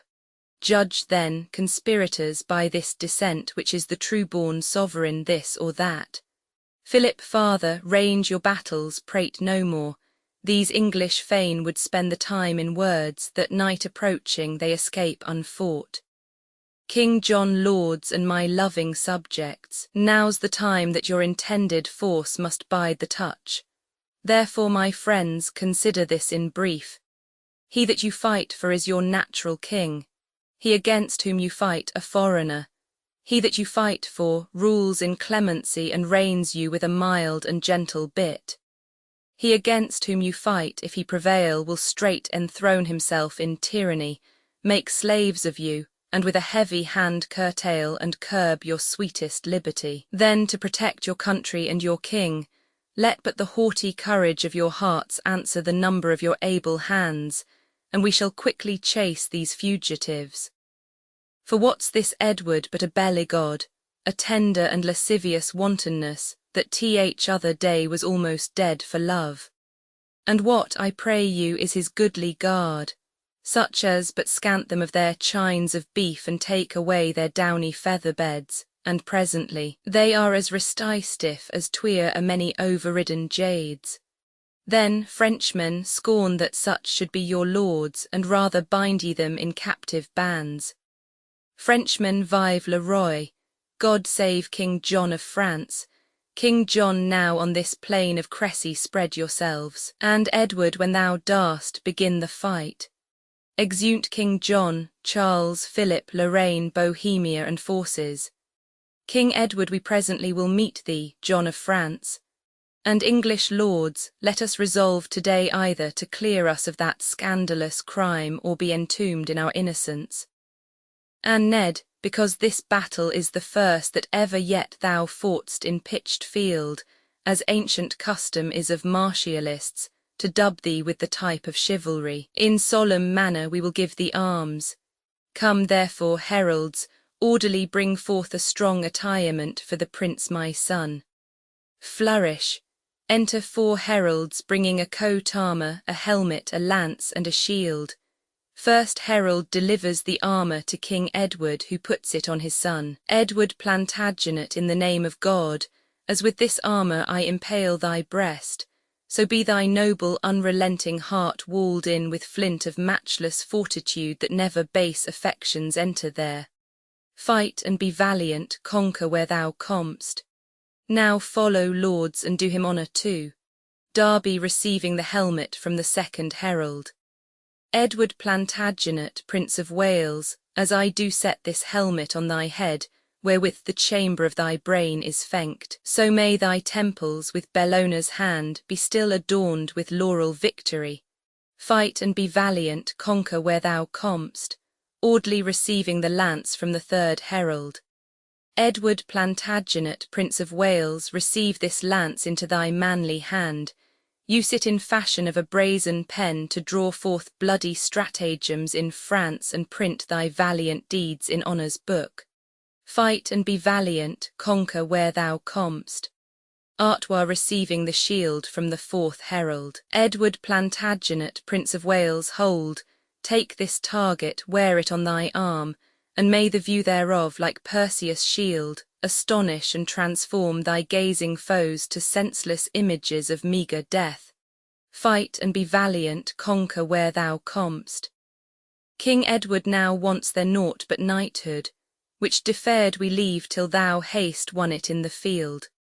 Prince Edward, my gracious father, and ye forward peers, this honour you have done me, animates and cheers my green yet scarce appearing strength with comfortable good presaging signs, no otherwise than did old Jacob's words, when as he breathed his blessings on his sons.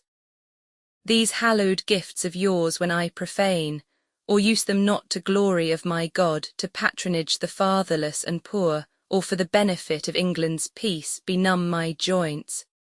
Wax feeble both mine arms, wither my heart, that like a sapless tree I may remain the map of infamy. King Edward, then thus our steeled battles shall be ranged.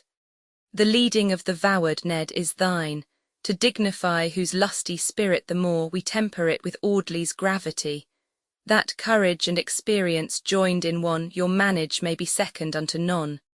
For the main battles I will guide myself, and Derby in the rearward march behind. That orderly disposed and set in ray let us to horse, and God grant us the day. Exeunt. Scene Roman 4 the same. Alarums, as of a battle joined. Enter a many Frenchmen flying, Prince and English pursuing, and exeunt. Then enter King John and Lorraine. King John, O Lorraine, say, what mean our men to fly? Our number is far greater than our foes. Lorraine, the garrison of Genoa's my lord that came from Paris, weary with their march, grudging to be so fore suddenly employed, no sooner in the forefront took their place, but straight retiring, so dismayed the rest as likewise they betook themselves to flight. In which, for haste to make a safe escape, more in the clustering throng are pressed to death, than by the enemy 1,000-fold. King John, O hapless fortune, let us yet essay if we can counsel some of them to stay. Exeunt. Scene V5 the same. Enter King Edward and Audley. King Edward Lord Audley, whiles our son is in the chase, withdraw your powers unto this little hill, and here a season let us breathe ourselves. Audley I will, my lord, exit, retreat.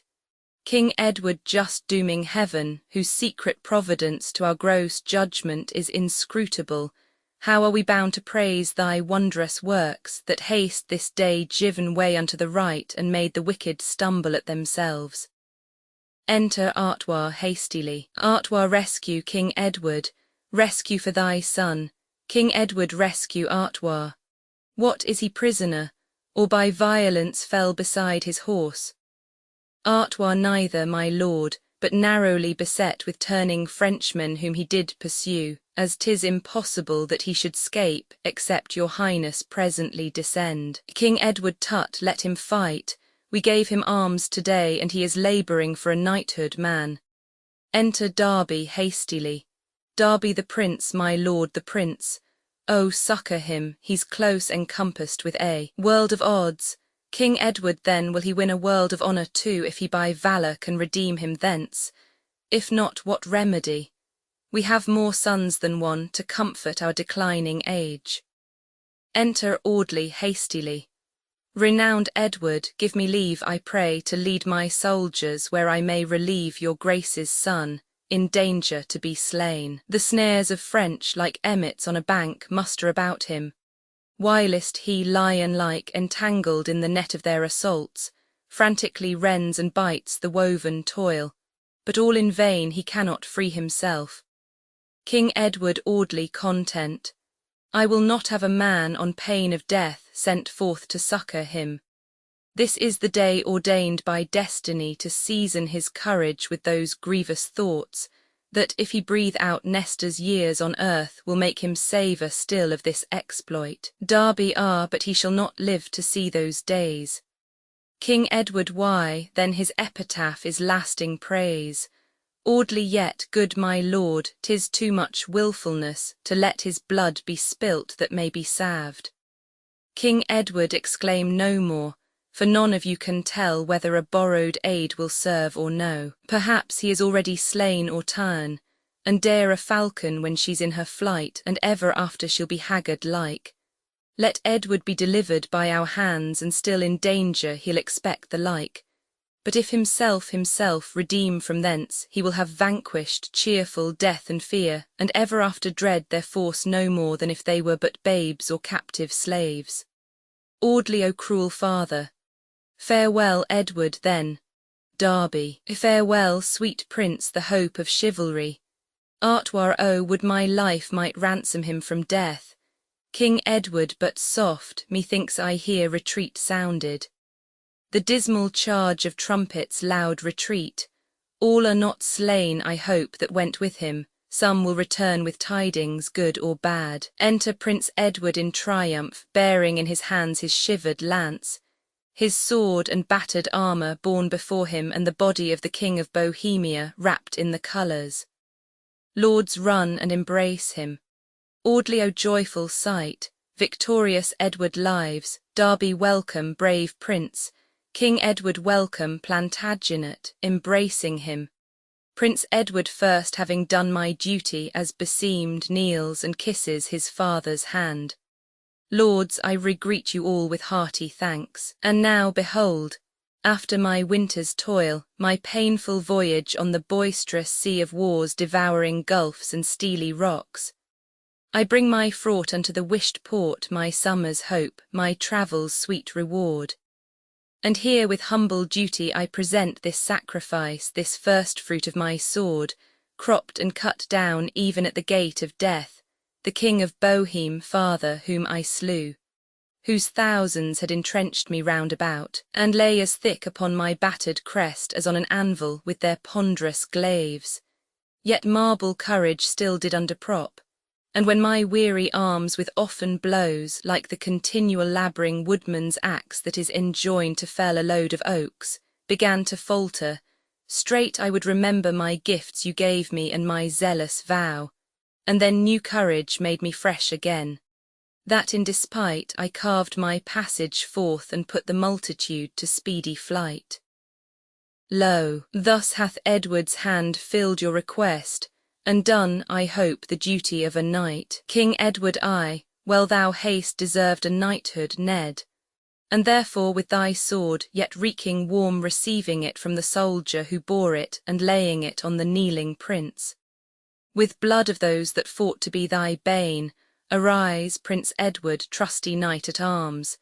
This day thou hast confounded me with joy, and proved thyself fit heir unto a king. Prince Edward, here is a note, my gracious lord, of those that in this conflict of our foes were slain. 11 princes of esteem, 80 barons, 120 knights, and 30,000 common soldiers, and of our men 1,000. King Edward, our God, be praised.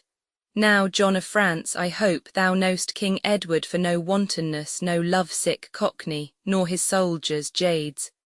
But which way is the fearful king escaped?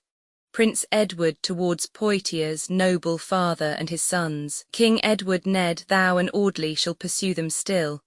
Myself and Derby will to Calais straight, and there be begirt that haven town with siege. Now lies it on an upshot, therefore strike, and wistly follow whiles the game's on foot. What pictures this, pointing to the colours? Prince Edward, a pelican, my lord, wounding her bosom with her crooked beak, that so her nest of young ones may be fed with drops of blood that issue from her heart. The motto, sic et vos, and so should you. Flourish, exunt in triumph. Act Roman 4, Act IV 6, Scene I Bretagne. Camp of the English. Forces under the Earl of Salisbury, Salisbury's tent.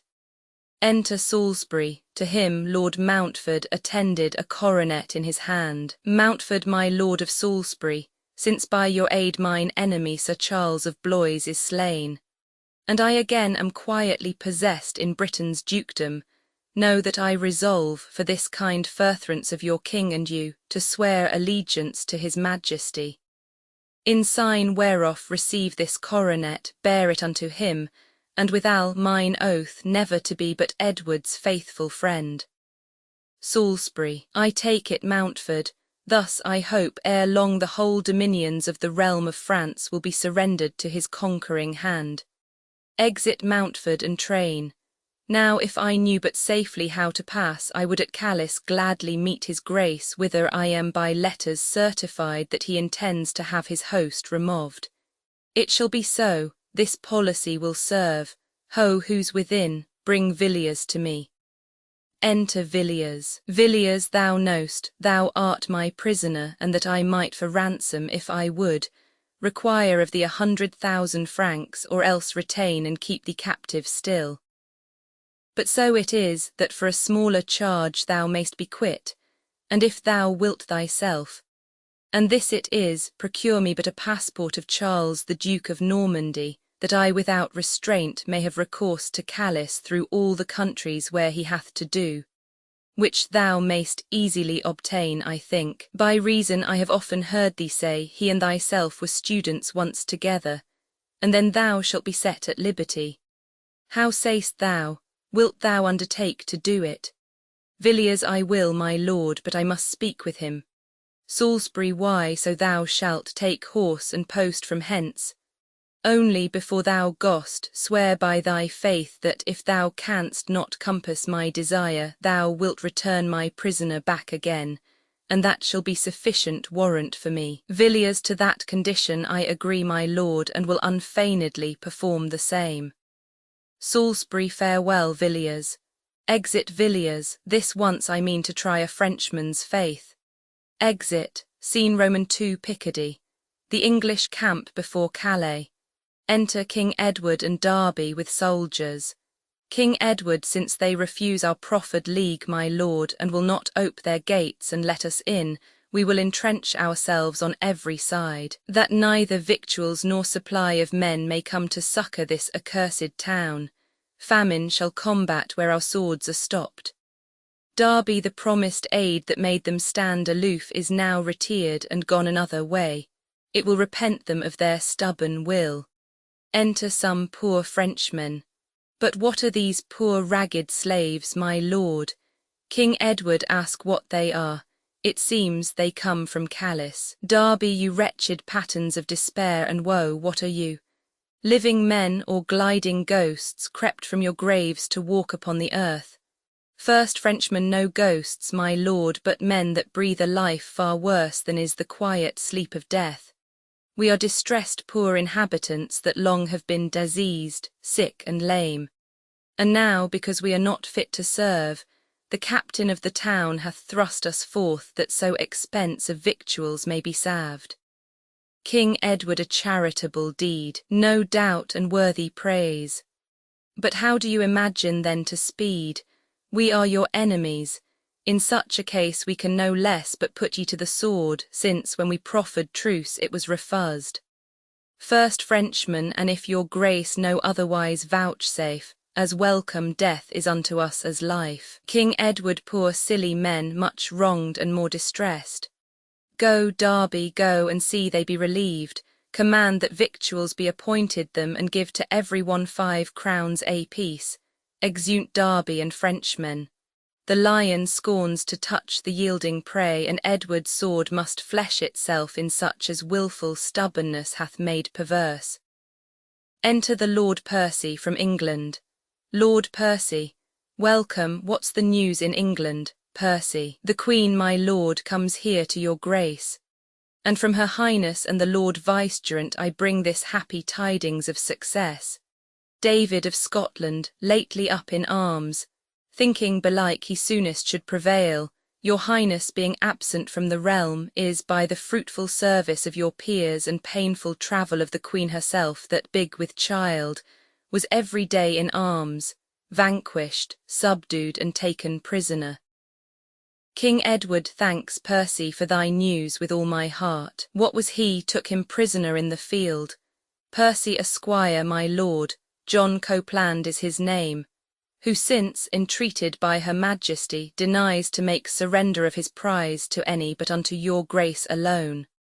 Whereat the Queen is grievously displeased. King Edward, well, then we'll have a pursuivant dispatched to summon Copland hither out of hand, and with him he shall bring his prisoner king. Percy the Queen's, my lord, herself by this at sea, and purposed as soon as wind will serve to land at Calais and to visit you. King Edward, she shall be welcome, and to wait her coming I'll pitch my tent near to the sandy shore. Enter a French captain. Captain, the burgesses of Calais, mighty king, have, by a council, willingly decreed to yield the town and castle to your hands, upon condition it will please your grace to grant them benefit of life and goods. King Edward they will so, then belike they may command, dispose, elect, and govern as they list. No, sirrah, tell them, since they did refuse our princely clemency at first proclaimed, they shall not have it now, although they would. I will accept of naught but fire and sword, except within these 2 days, 6 of them that are the wealthiest merchants in the town, come naked, all but for their linen shirts, with each a halter hanged about his neck, and prostrate yield themselves, upon their knees, to be afflicted, hanged, or what I please. And so you may inform their masterships. Exeunt Edward and Percy. Captain, why, this it is to trust a broken staff.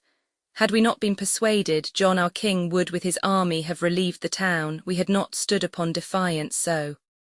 But now 'tis past that no man can recall, and better some do go to wrack than all. Exit, scene Roman 3 Poitou, fields near Poitiers, the French camp, tent of the Duke of Normandy. Enter Charles and Villiers. Charles, I wonder, Villiers, thou shouldst importune me for one that is our deadly enemy. Villiers, not for his sake, my gracious lord, so much am I become an earnest advocate as that thereby my ransom will be quit. Charles, thy ransom, man, why needst thou talk of that? Art thou not free? And are not all occasions that happen for advantage of our foes to be accepted of and stood upon? Villiers, no, good my lord, except the same be just. For profit must with honour be commixed, or else our actions are but scandalous. But, letting pass these intricate objections, wilt please your highness to subscribe or no? Charles Villiers, I will not nor I cannot do it. Salisbury shall not have his will so much to claim a passport how it please himself. Villiers, why, then I know the extremity, my lord, I must return to prison whence I came. Charles, return, I hope thou wilt not. What bird that hath escaped the fowler's gin will not beware how she's ensnared again? Or what is he so senseless and secure that, having hardly passed a dangerous gulf, will put himself in peril there again? Villiers, but it is mine oath, my gracious lord, which I in conscience may not violate, or else a kingdom should not draw me hence. Charles, thine oath, why that doth bind thee to abide, haste thou not sworn obedience to thy prince? Villiers, in all things that uprightly he commands. But either to persuade or threaten me not to perform the covenant of my word is lawless, and I need not to obey. Charles, why is it lawful for a man to kill, and not to break a promise with his foe? Villiers, to kill, my lord, when war is once proclaimed, so that our quarrel be for wrongs received, no doubt is lawfully permitted us. But in an oath we must be well advised how we do swear, and when we once have sworn not to infringe it, though we die therefore. Therefore, my lord, as willing I return as if I were to fly to paradise. Going. Charles, stay, my Villiers, thine honourable mind deserves to be eternally admired. Thy suit shall be no longer thus deferred. Give me the paper, I'll subscribe to it, signs and gives it back. And wheretofore I loved thee as Villiers, hereafter I'll embrace thee as myself. Stay and be still in favour with thy lord. Villiers, I humbly thank you grace, I must dispatch and send this passport first unto the Earl, and then I will attend your highness' pleasure. Charles, do so, Villiers, and Charles, when he hath need, be such his soldiers, howsoever he speed. Exit Villiers, enter King John. King John, come, Charles, and arm thee. Edward is entrapped, the Prince of Wales is fallen into our hands, and we have compassed him, he cannot scape. Charles, but will your highness fight today? King John, what else, my son? He's scarce 8,000 strong, and we are 70,000 at the least. Charles, I have a prophecy, my gracious lord, wherein is written what success is like to happen us in this outrageous war. It was delivered me at Cressy's field by one that is an aged hermit there. Reads, when feathered fowl shall make thine army tremble, and flint stones rise, and break the battle ray, then think on him that doth not now dissemble, for that shall be the hapless dreadful day. Yet in the end thy foot thou shalt advance as far in England as thy foe in France. King John, by this it seems we shall be fortunate. For as it is impossible that stones should ever rise and break the battle ray, or airy fowl make men in arms to quake, so is it like, we shall not be subdued. Or say this might be true, yet in the end, since he doth promise we shall drive him hence and forage their country as they have done ours. By this revenge that loss will seem the less, but all are frivolous fancies, toys and dreams. Once we are sure we have ensnared the son, catch we the father after how we can. Exeunt. Scene Roman for the same. The English camp. Enter Prince Edward, Audley, and others. Prince Edward, Audley, the arms of death embrace us round, and comfort have we none, save that to die we pay sour earnest for a sweeter life. At Cressy field out clouds of warlike smoke chocked up those French mouths and dissevered them. But now their multitudes of millions hide, masking as Tweer, the beauteous burning sun, leaving no hope to us but sullen dark and eyeless terror of all-ending night. Audley, this sudden, mighty and expedient head that they have made, fair prince, is wonderful. Before us in the valley lies the king, vantagged with all that heaven and earth can yield, his party stronger battled than our whole. His son, the braving Duke of Normandy, hath trimmed the mountain on our right hand up in shining plate, that now the aspiring hill shows like a silver quarry or an orb. Aloft the which, the banners, bannerets, and new replenished pendants cuff the air and beat the winds, that for their gaudiness struggles to kiss them.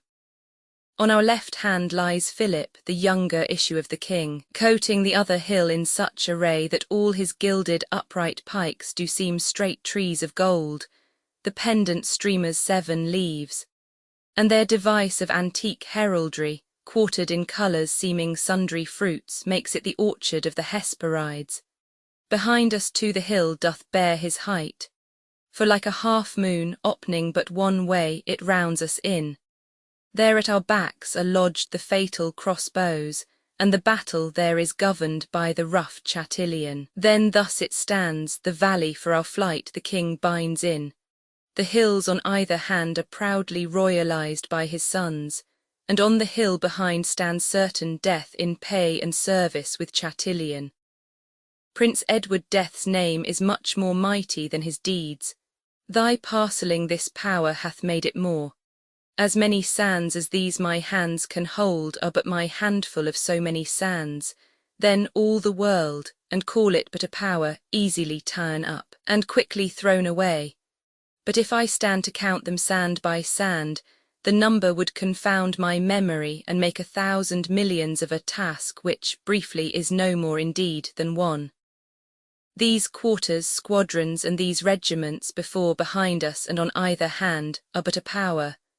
When we name a man, his hand, his foot, his head, hath several strengths.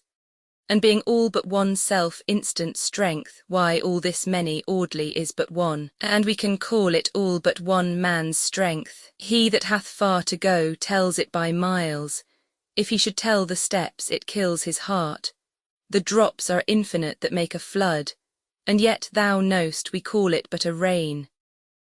There is but one France, one king of France, that France hath no more kings, and that same king hath but the puissant legion of one king, and we have one, then apprehend no odds, for 1 to 1 is fair equality. Enter a herald, what tidings, messenger, be plain and brief. Herald, the king of France, my sovereign lord and master, greets by me his foe the Prince of Wales. If thou call forth 100 men of name, of lords, knights, squires, and English gentlemen, and with thyself and those kneel at his feet, he straight will fold his bloody colours up, and ransom shall redeem lives forfeited. If not, this day shall drink more English blood than e'er was buried in our British earth. What is the answer to his proffered mercy? Prince Edward, this heaven that covers France contains the mercy that draws from me submissive orisons. That such base breath should vanish from my lips, to urge the plea of mercy to a man, the Lord forbid. Return, and tell the king, my tongue is made of steel, and it shall beg my mercy on his coward burgonet. Tell him my colours are as red as his, my men as bold, our English arms as strong. Return him my defiance in his face. Herald, I go. Exit. Enter another herald. Prince Edward, what news with thee? Herald, the Duke of Normandy, my lord and master, pitying thy youth is so engirt with peril, by me hath sent a nimble-jointed jennet, as swift as ever yet thou didst bestride, and therewithal he counsels thee to fly. Else, death himself hath sworn that thou shalt die. Prince Edward, back with the beast unto the beast that sent him. Tell him I cannot sit a coward's horse. Bid him today bestride the jade himself, for I will stain my horse quite o'er with blood and double gild my spurs, but I will catch him. So tell the carping boy and get thee gone. Exit herald. Enter another herald. Herald Edward of Wales, Philip, the second son to the most mighty Christian king of France, seeing thy body's living date expede, all full of charity and Christian love, commends this book, full fraught with holy 8 prayers, to thy fair hand, and for thy hour of life entreats thee that thou meditate therein and arm thy soul for her long journey towards. Thus have I done his bidding and return. Prince Edward, herald of Philip, greet thy lord from me. All good that he can send I can receive. But think'st thou not the unadvised boy hath wronged himself in thus far tendering me? Haply he cannot pray without the book. I think him no divine extemporal. then render back this commonplace of prayer to do himself good in adversity. Besides, he knows not my sin's quality, and therefore knows no prayers for my avail. Ere night his prayer may be to pray to God, to put it in my heart to hear his prayer. So tell the courtly wanton and be gone, herald I go, exit, Prince Edward, how confident their strength and number makes them. Now, Audley, sound those silver wings of thine, and let those milk-white messengers of time show thy time's learning in this dangerous time. Thyself art bruised and bit with many broils, and stratagems forepast with iron pens are texted in thine honourable face. Thou art a married man in this distress, but danger woos me as a blushing maid. Teach me an answer to this perilous time. Audley, to die is all as common as to live, the one in choice, the other holds in chase. For from the instant we begin to live we do pursue and hunt the time to die. First bud we, then we blow, and after seed. Then presently we fall, and as a shade follows the body, so we follow death. If then we hunt for death, why do we fear it? If we fear it, why do we follow it? If we do fear, how can we shun it? If we do fear, with fear we do but aid the thing we fear to seize on us the sooner. If we fear not, then no resolved proffer can overthrow the limit of our fate. For whether ripe or rotten, drop we shall, as we do draw the lottery of our doom. Prince Edward, our good old man, 1,000 armours these words of thine have buckled on my back. Ah, what an idiot haste thou made of life to seek the thing it fears, and how distract the imperial victory of murdering death, since all the lives his conquering arrows strike, seek him and he not them to shame his glory. I will not give a penny for a life, nor half a halfpenny to shun grim death, since for to live is but to seek to die, and dying but beginning of new life. Let come the hour when he that rules it will, to live or die I hold indifferent. Exeunt. Scene v the same, the French camp. Enter King John and Charles. King John, a sudden darkness hath defact the sky, the winds are crept into their caves for fear, the leaves move not, the world is hushed and still, the birds cease singing, and the wandering brooks murmur no wonted greeting to their shores. Silence attends some wonder and expecteth that heaven should pronounce some prophecy. Where or from whom proceeds this silence, Charles? Charles, our men with open mouths and staring eyes look on each other, as they did attend each other's words, and yet no creature speaks. A tongue-tied fear hath made a midnight hour, and speeches sleep through all the waking regions. King John, but now the pompous sun, in all his pride looked through his golden coach upon the world, and on a sudden hath he hid himself, that now the under earth is as a grave, dark, deadly, silent, and uncomfortable. A clamour of ravens heard. Hark, what a deadly outrage do I hear! Charles, here comes my brother Philip. King John, all dismayed, enter Philip. What fearful words are those thy looks presage? Philip, a flight, a flight. King John, coward, what flight? Thou least there needs no flight. Philip, a flight. King John, awake thy craven powers, and tell on the substance of that very fear indeed, which is so ghastly printed in thy face. What is the matter?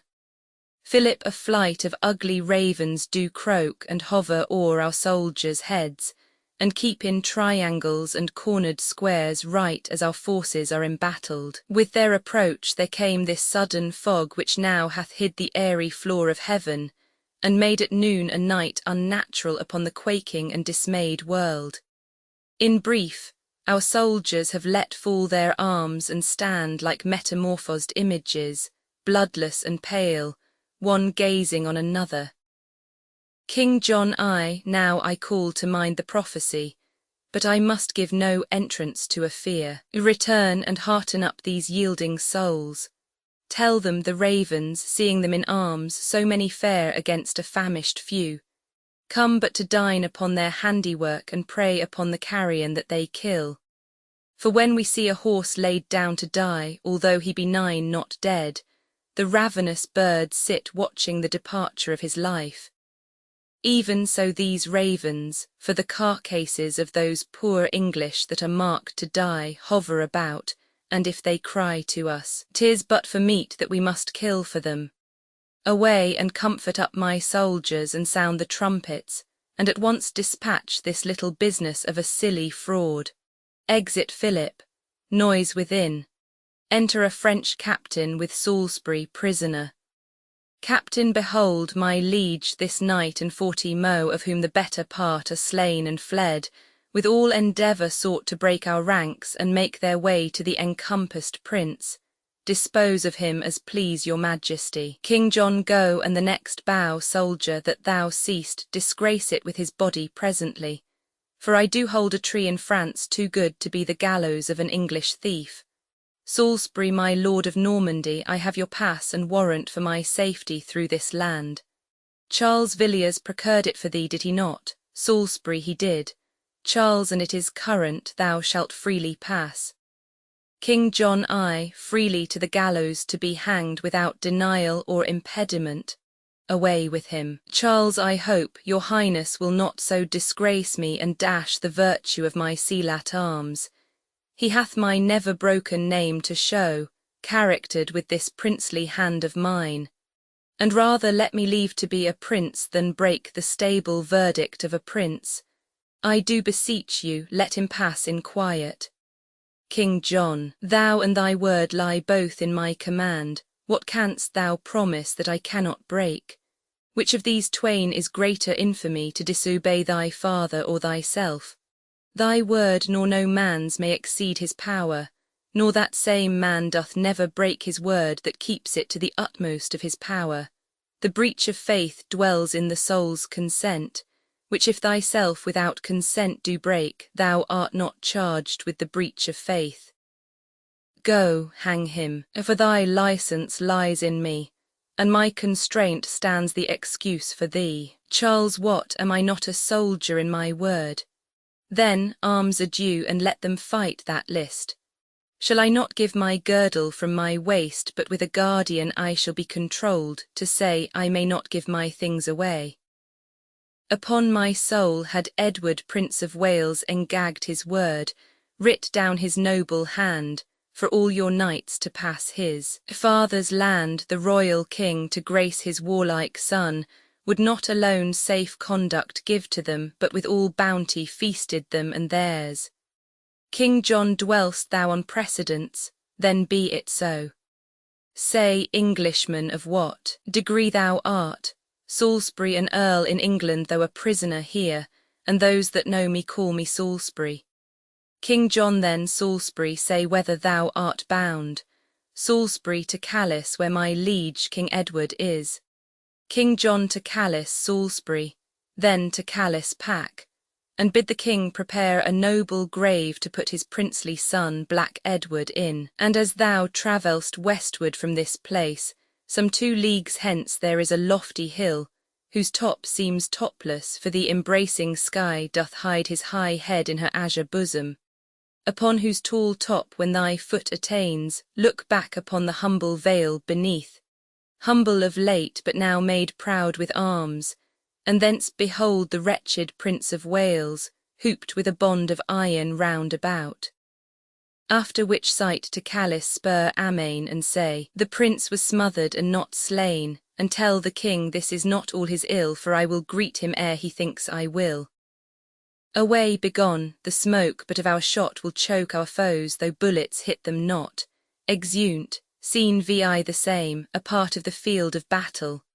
Alarums as of a battle joined skirmishings. Enter Prince Edward and Artois. Artois, how fares your grace? Are you not shot, my lord?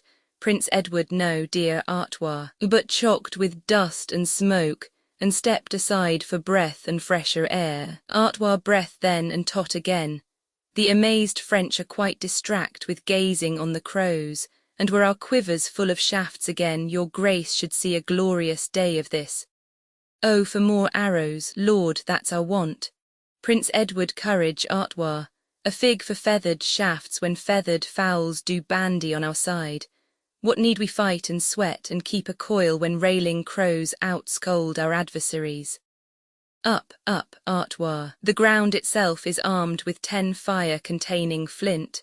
Command our bows to hurl away their pretty-coloured yew and tot with stones. Away, Artois, away. My soul doth prophesy we win the day. Exeunt. Alarums and parties skirmishing. Enter King John. King John, our multitudes are in themselves confounded, dismayed, and distraught. Swift starting fear hath buzzed a cold dismay through all our army, and every petty disadvantage prompts the fear-possessed abject soul to fly. Myself, whose spirit is steel to their dull lead, what with recalling of the prophecy and that our native stones from English arms rebel against us, find myself attainted with strong surprise of weak and yielding fear. Enter Charles. Charles, fly, father, fly. The French do kill the French. Some that would stand let drive at some that fly. Our drums strike nothing but discouragement, our trumpets sound dishonour and retire. The spirit of fear that feareth naught but death cowardly works confusion on itself. Enter Philip. Philip, pluck out your eyes and see not this day's shame. An arm hath beat an army. One poor David hath with a stone foiled 20 stout Goliaths. Some 20 naked starvelings with small flints hath driven back a puissant host of men, arrayed and fenked in all accomplishments. King John Mordieu, they quoit at us and kill us up. No less than 40,000 wicked elders have 40 lean slaves this day stoned to death. Charles, oh, that I were some other countryman. This day hath set derision on the French, and all the world will blurt and scorn at us. King John, what, is there no hope left? Philip, no hope but death to bury up our shame. King John, make up once more with me the 20th part of those that live are men enough to quail the feeble handful on the adverse part. Charles, then charge again. If heaven be not opposed, we cannot lose the day. King John, on, 11 away. Exeunt. Alarums, etc. Enter Audley, wounded, and 2 esquires, his rescuers. First esquire, how fares my lord?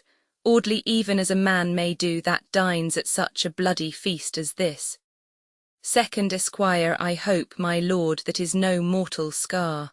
Audley, no matter if it be, the count is cast, and in the worst ends but a mortal man. Good friends, convey me to the princely Edward, that in the crimson bravery of my blood I may become him with saluting him.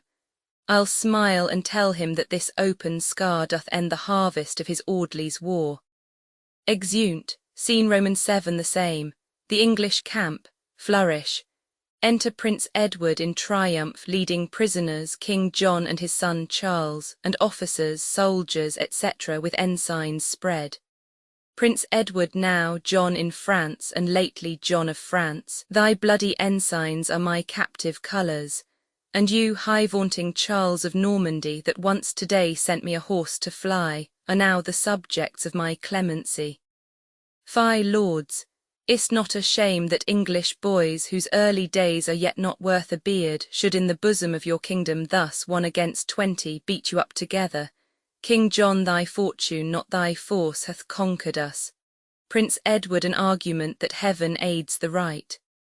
Enter Artois with Philip. See, Artois doth bring with him along the late good counsel giver to my soul.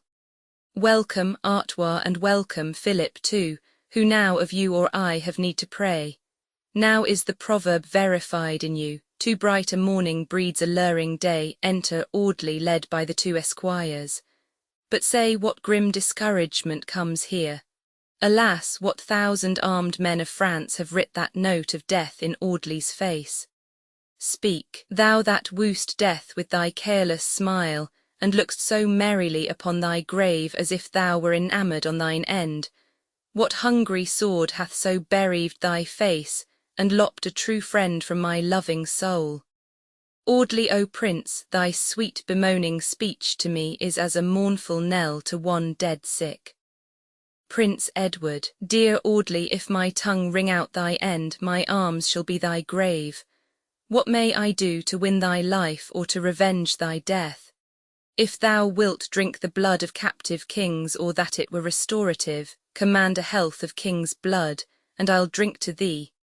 If honour may dispense for thee with death, the never-dying honour of this day share wholly, Audley, to thyself and live. Audley, victorious prince, that thou art so, behold a Caesar's fame in king's captivity. If I could hold dim death but at a bay, till I did see my liege thy royal father, my soul should yield this castle of my flesh, this mangled tribute, with all willingness to darkness, consummation, dust and worms. Prince Edward, cheerily, bold man, thy soul is all too proud to yield her city for one little breach, should be divorced from her earthly spouse by the soft temper of a Frenchman's sword.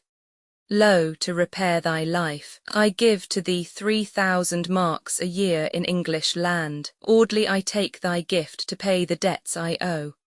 These two poor squires redeemed me from the French, with lusty and dear hazard of their lives. What thou hast given me I give to them, and as thou lovest me, Prince, lay thy consent to this bequeath in my last testament. Prince Edward, renowned Audley live, and have from me this gift twice doubled to these squires and thee. But live or die, what thou hast given away to these and theirs shall lasting freedom stay. Come, gentlemen, I will see my friend bestowed within an easy litter. Then we'll march proudly toward Calais with triumphant pace unto my royal father, and there bring the tribute of my wars, fair France's king. Exit. Act V. Scene I. Picardy. The English camp before Calais. Enter King Edward with Philippa his queen and Derby, officers, soldiers, etc. King Edward, no more, Queen Philip, pacify yourself. Co-planned, except he can excuse his fault. He shall find displeasure written in our looks. And now unto this proud resisting town, soldiers, assault. I will no longer stay to be deluded by their false delays. Put all to sword and make the spoil your own. Trumpets sound to arms. Enter from the town 6 citizens in their shirts and barefoot with halters about their necks. Citizens, mercy, King Edward, mercy, gracious lord. King Edward, contemptuous villains, call ye now for truce. Mine ears are stopped against your bootless cries. Sound, drums, alarum draw, threatening swords. First citizen, our noble prince, take pity on this town and hear us, mighty king. We claim the promise that your highness made. The 2 days' respite is not yet expired, and we are come with willingness to bear what torturing death or punishment you please, so that the trembling multitude be salved. King Edward, my promise. Well, I do confess as much. But I do require the chiefest citizens and men of most account that should submit. You, peradventure, are but servile grooms or some felonious robbers on the sea, whom apprehended law would execute, albeit severity lay dead in us. No, no, ye cannot overreach us thus. Second citizen, the sun, dread lord, that in the western fall beholds us now low brought through misery, did in the orient purple of the morn salute our coming forth when we were known, or may our portion be with damned fiends. King Edward, if it be so, then let our covenant stand. We take possession of the town in peace. But for yourselves look you for no remorse. But as imperial justice hath decreed, your bodies shall be dragged about these walls and after feel the stroke of quartering steel. This is your doom. Go, soldiers, see it done. Queen R, be more mild unto these yielding men. It is a glorious thing to stablish peace, and kings approach the nearest unto God by giving life and safety unto men. As thou intendest to be king of France, so let her people live to call thee king. For what the sword cuts down or fire hath spoiled is held in reputation none of ours. King Edward, although experience teach us this is true, that peaceful quietness brings most delight when most of all abuses are controlled. Yet, insomuch it shall be known that we as well can master our affections as conquer other by the dint of sword, Philip, prevail. We yield to thy request. These men shall live to boast of clemency, and tyranny, strike terror to thyself. Citizens, long live your highness, happy be your reign. King Edward, go, get you hence, return unto the town, and if this kindness hath deserved your love, learn then to reverence Edward as your king. Exeunt citizens. Now might we hear of our affairs abroad, we would, till gloomy winter were o'erspent, dispose our men in garrison a while. But who comes here? Enter Copland and King David.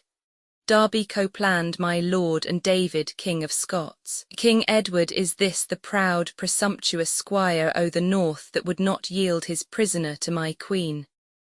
Copland I am, my liege, a northern squire indeed, but neither proud nor insolent, I trust. King Edward, what moved thee then to be so obstinate to contradict our royal queen's desire?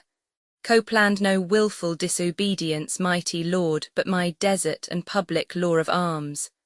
I took the king myself in single fight, and like a soldier would be loath to lose the least preeminence that I had won. And Copland straight upon your highness' charge is come to France, and with a lowly mind doth veil the bonnet of his victory.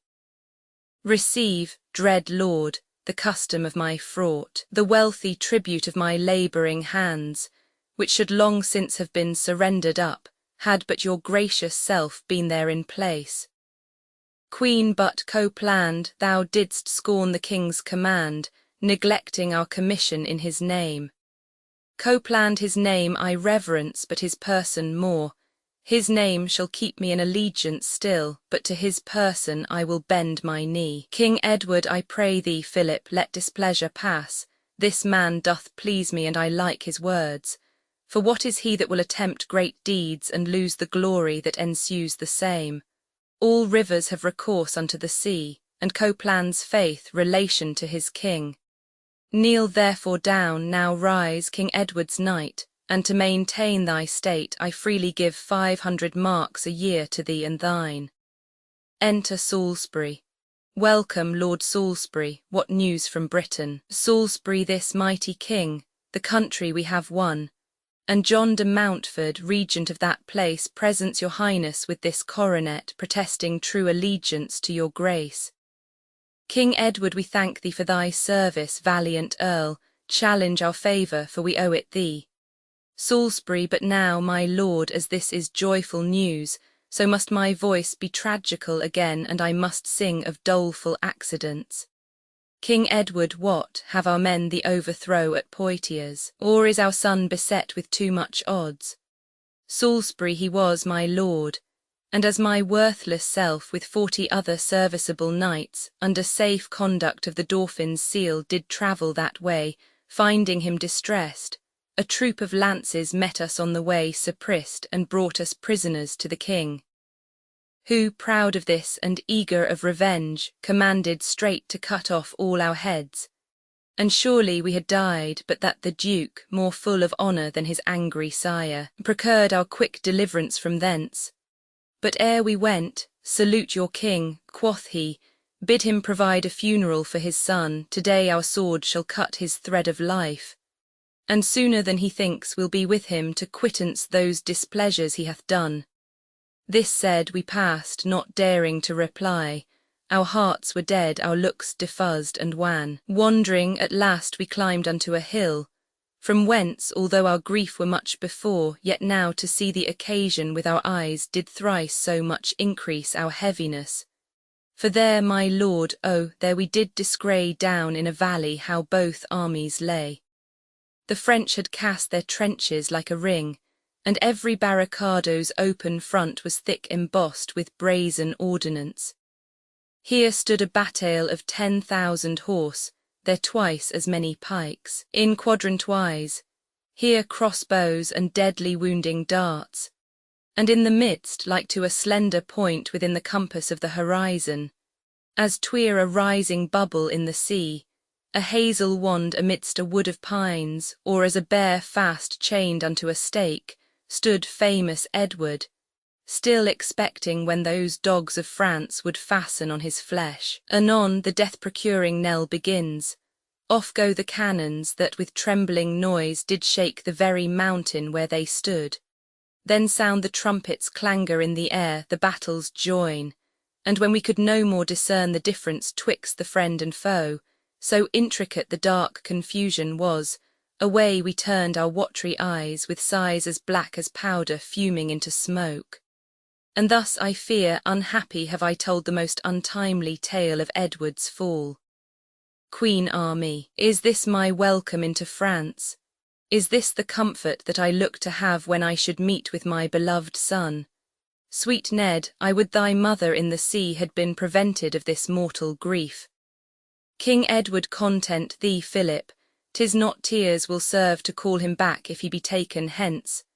Comfort thyself, as I do, gentle queen, with hope of sharp, unheard of, dire revenge. He bids me to provide his funeral, and so I will, but all the peers in France shall mourners be and weep out bloody tears until their empty veins be dry and sere. The pillars of his hearse shall be his bones, the mould that covers him their city's ashes, his knell the groaning cries of dying men. And in the stead of tapers on his tomb 150 towers shall burning blaze while we bewail our valiant son's decease. Flourish of trumpets within. Enter a herald. Herald, rejoice, my lord, ascend the imperial throne. The mighty and redoubted Prince of Wales, great servitor to bloody Mars in arms, the Frenchman's terror and his country's fame, triumphant rideth like a Roman peer. And lowly at his stirrup comes afoot King John of France together with his son in captive bonds, whose diadem he brings to crown thee with and to proclaim thee king. King Edward, away with mourning Philip, wipe thine eyes. Sound trumpets welcome in Plantagenet, a loud flourish. Enter Prince Edward Audley Artois with King John and Philip. As things long lost when they are found again, so doth my son rejoice his father's heart, for whom even now my soul was much perplexed. Embracing the prince. Queen, be this a token to express my joy, kisses him, for inward passion will not let me speak. Prince Edward, my gracious father, here receive the gift, presenting him with King John's crown. This wreath of conquest and reward of war, got with as mickle peril of our lives as e'er was thing of price before this day.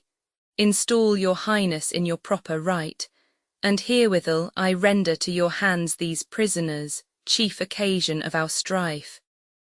King Edward, so, John of France, I see you keep your word. Prince Edward now, father, this petition Edward makes to thee, kneels whose grace hath been his strongest shield, that as thy pleasure chose me for the man to be the instrument to show thy power, so thou wilt grant that many princes more, bred and brought up within that little isle, may still be famous for like victories. And for my part the bloody scars I bear, and weary nights that I have watched in field, the dangerous conflicts I have often had, the fearful menaces were proffered me, the heat and cold and what else might displease, I wish were now redoubled 20-fold, so that hereafter ages, when they read the painful traffic of my tender youth, might thereby be inflamed with such resolve as not the territories of France alone, but likewise Spain, Turkey, and what countries else that justly would provoke fair England's ire, might, at their presence, tremble and retire. King Edward, here, English lords, we do proclaim a rest, and an interceasing of our painful arms. Sheath up your swords, refresh your weary limbs, peruse your spoils. And after we have breathed a day or two within this haven town, God willing, then for England will be shipped, where in a happy hour, I trust, we shall arrive, 3 kings, 2 princes, and a queen. You promised to be sooner with ourself than we did think for, and 'tis so indeed.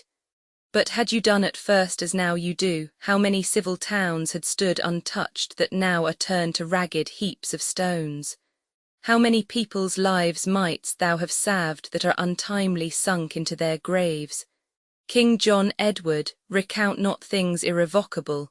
Tell me what ransom thou requirest to have. King Edward, thy ransom, John, hereafter shall be known. But first to England thou must cross the seas to see what entertainment it affords. Howe'er it falls, it cannot be so bad as ours hath been since we arrived in France. King John, accursed man, of this I was foretold, but did misconstrue what the prophet told. flourish, exunt omnes, endnotes, editors add y ant to correct the lines meter. Se editor write editors add it to correct the lines meter. Se editor write editors add a to correct the lines meter. Se editor write editors add so to correct the lines meter. Se editor write some modern editions combine scenes 4 and 5. See the New Cambridge Shakespeare edition. Se editor write the number of scenes in Act 4 can differ from edition to edition. The Shakespeare Apocrypha's edition, edited by C.F. Tucker Brooke, contains as many as 9 scenes. Se editor write editors add streamers to correct the lines meter. Se editor write editors add wholly to correct the lines meter. Se editor write editors add he be to correct the lines meter. Se editor write editors add with to correct the lines meter. Se editor write editors add another on to correct the lines meter. Se editor write Colophon Edward Roman 3 was published anonymously in 1596 and partly written by William Shakespeare. This ebook was produced for Standard Ebooks by Emma Sweeney and is based on a transcription produced in 1999 by the P.G. Shakespeare team and distributed proofreaders for and on digital scans from the Hathai Trust Digital Library.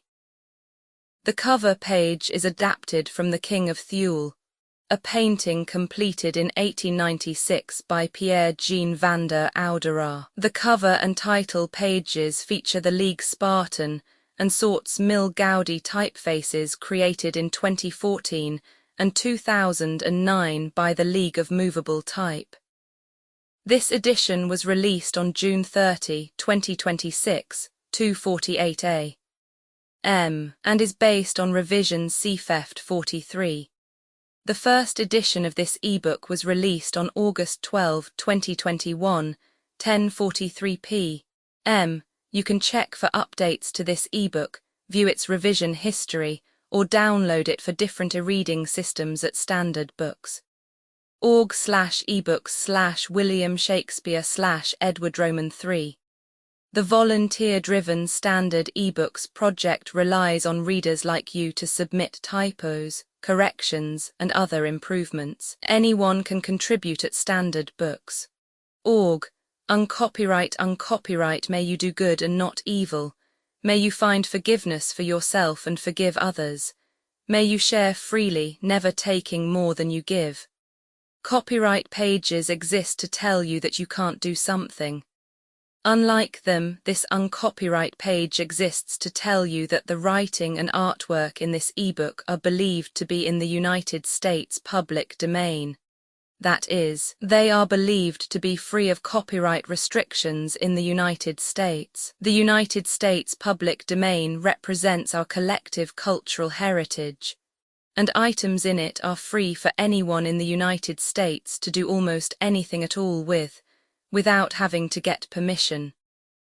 Copyright laws are different all over the world, and the source text or artwork in this ebook may still be copyrighted in other countries.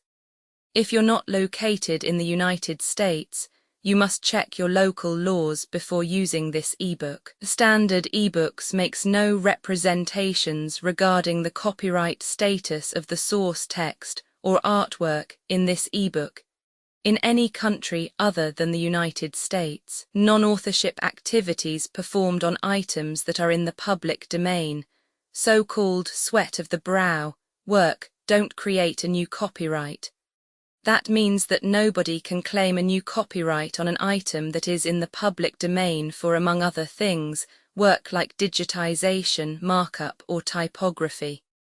Regardless, the contributors to this ebook release their contributions under the terms in the CC 01. 0 Universal Public Domain Dedication, thus dedicating to the worldwide public domain all of the work they've done on this ebook, including but not limited to metadata, the title page, imprint, colophon, this uncopyright, and any changes or enhancements to, or markup on, the original text and artwork.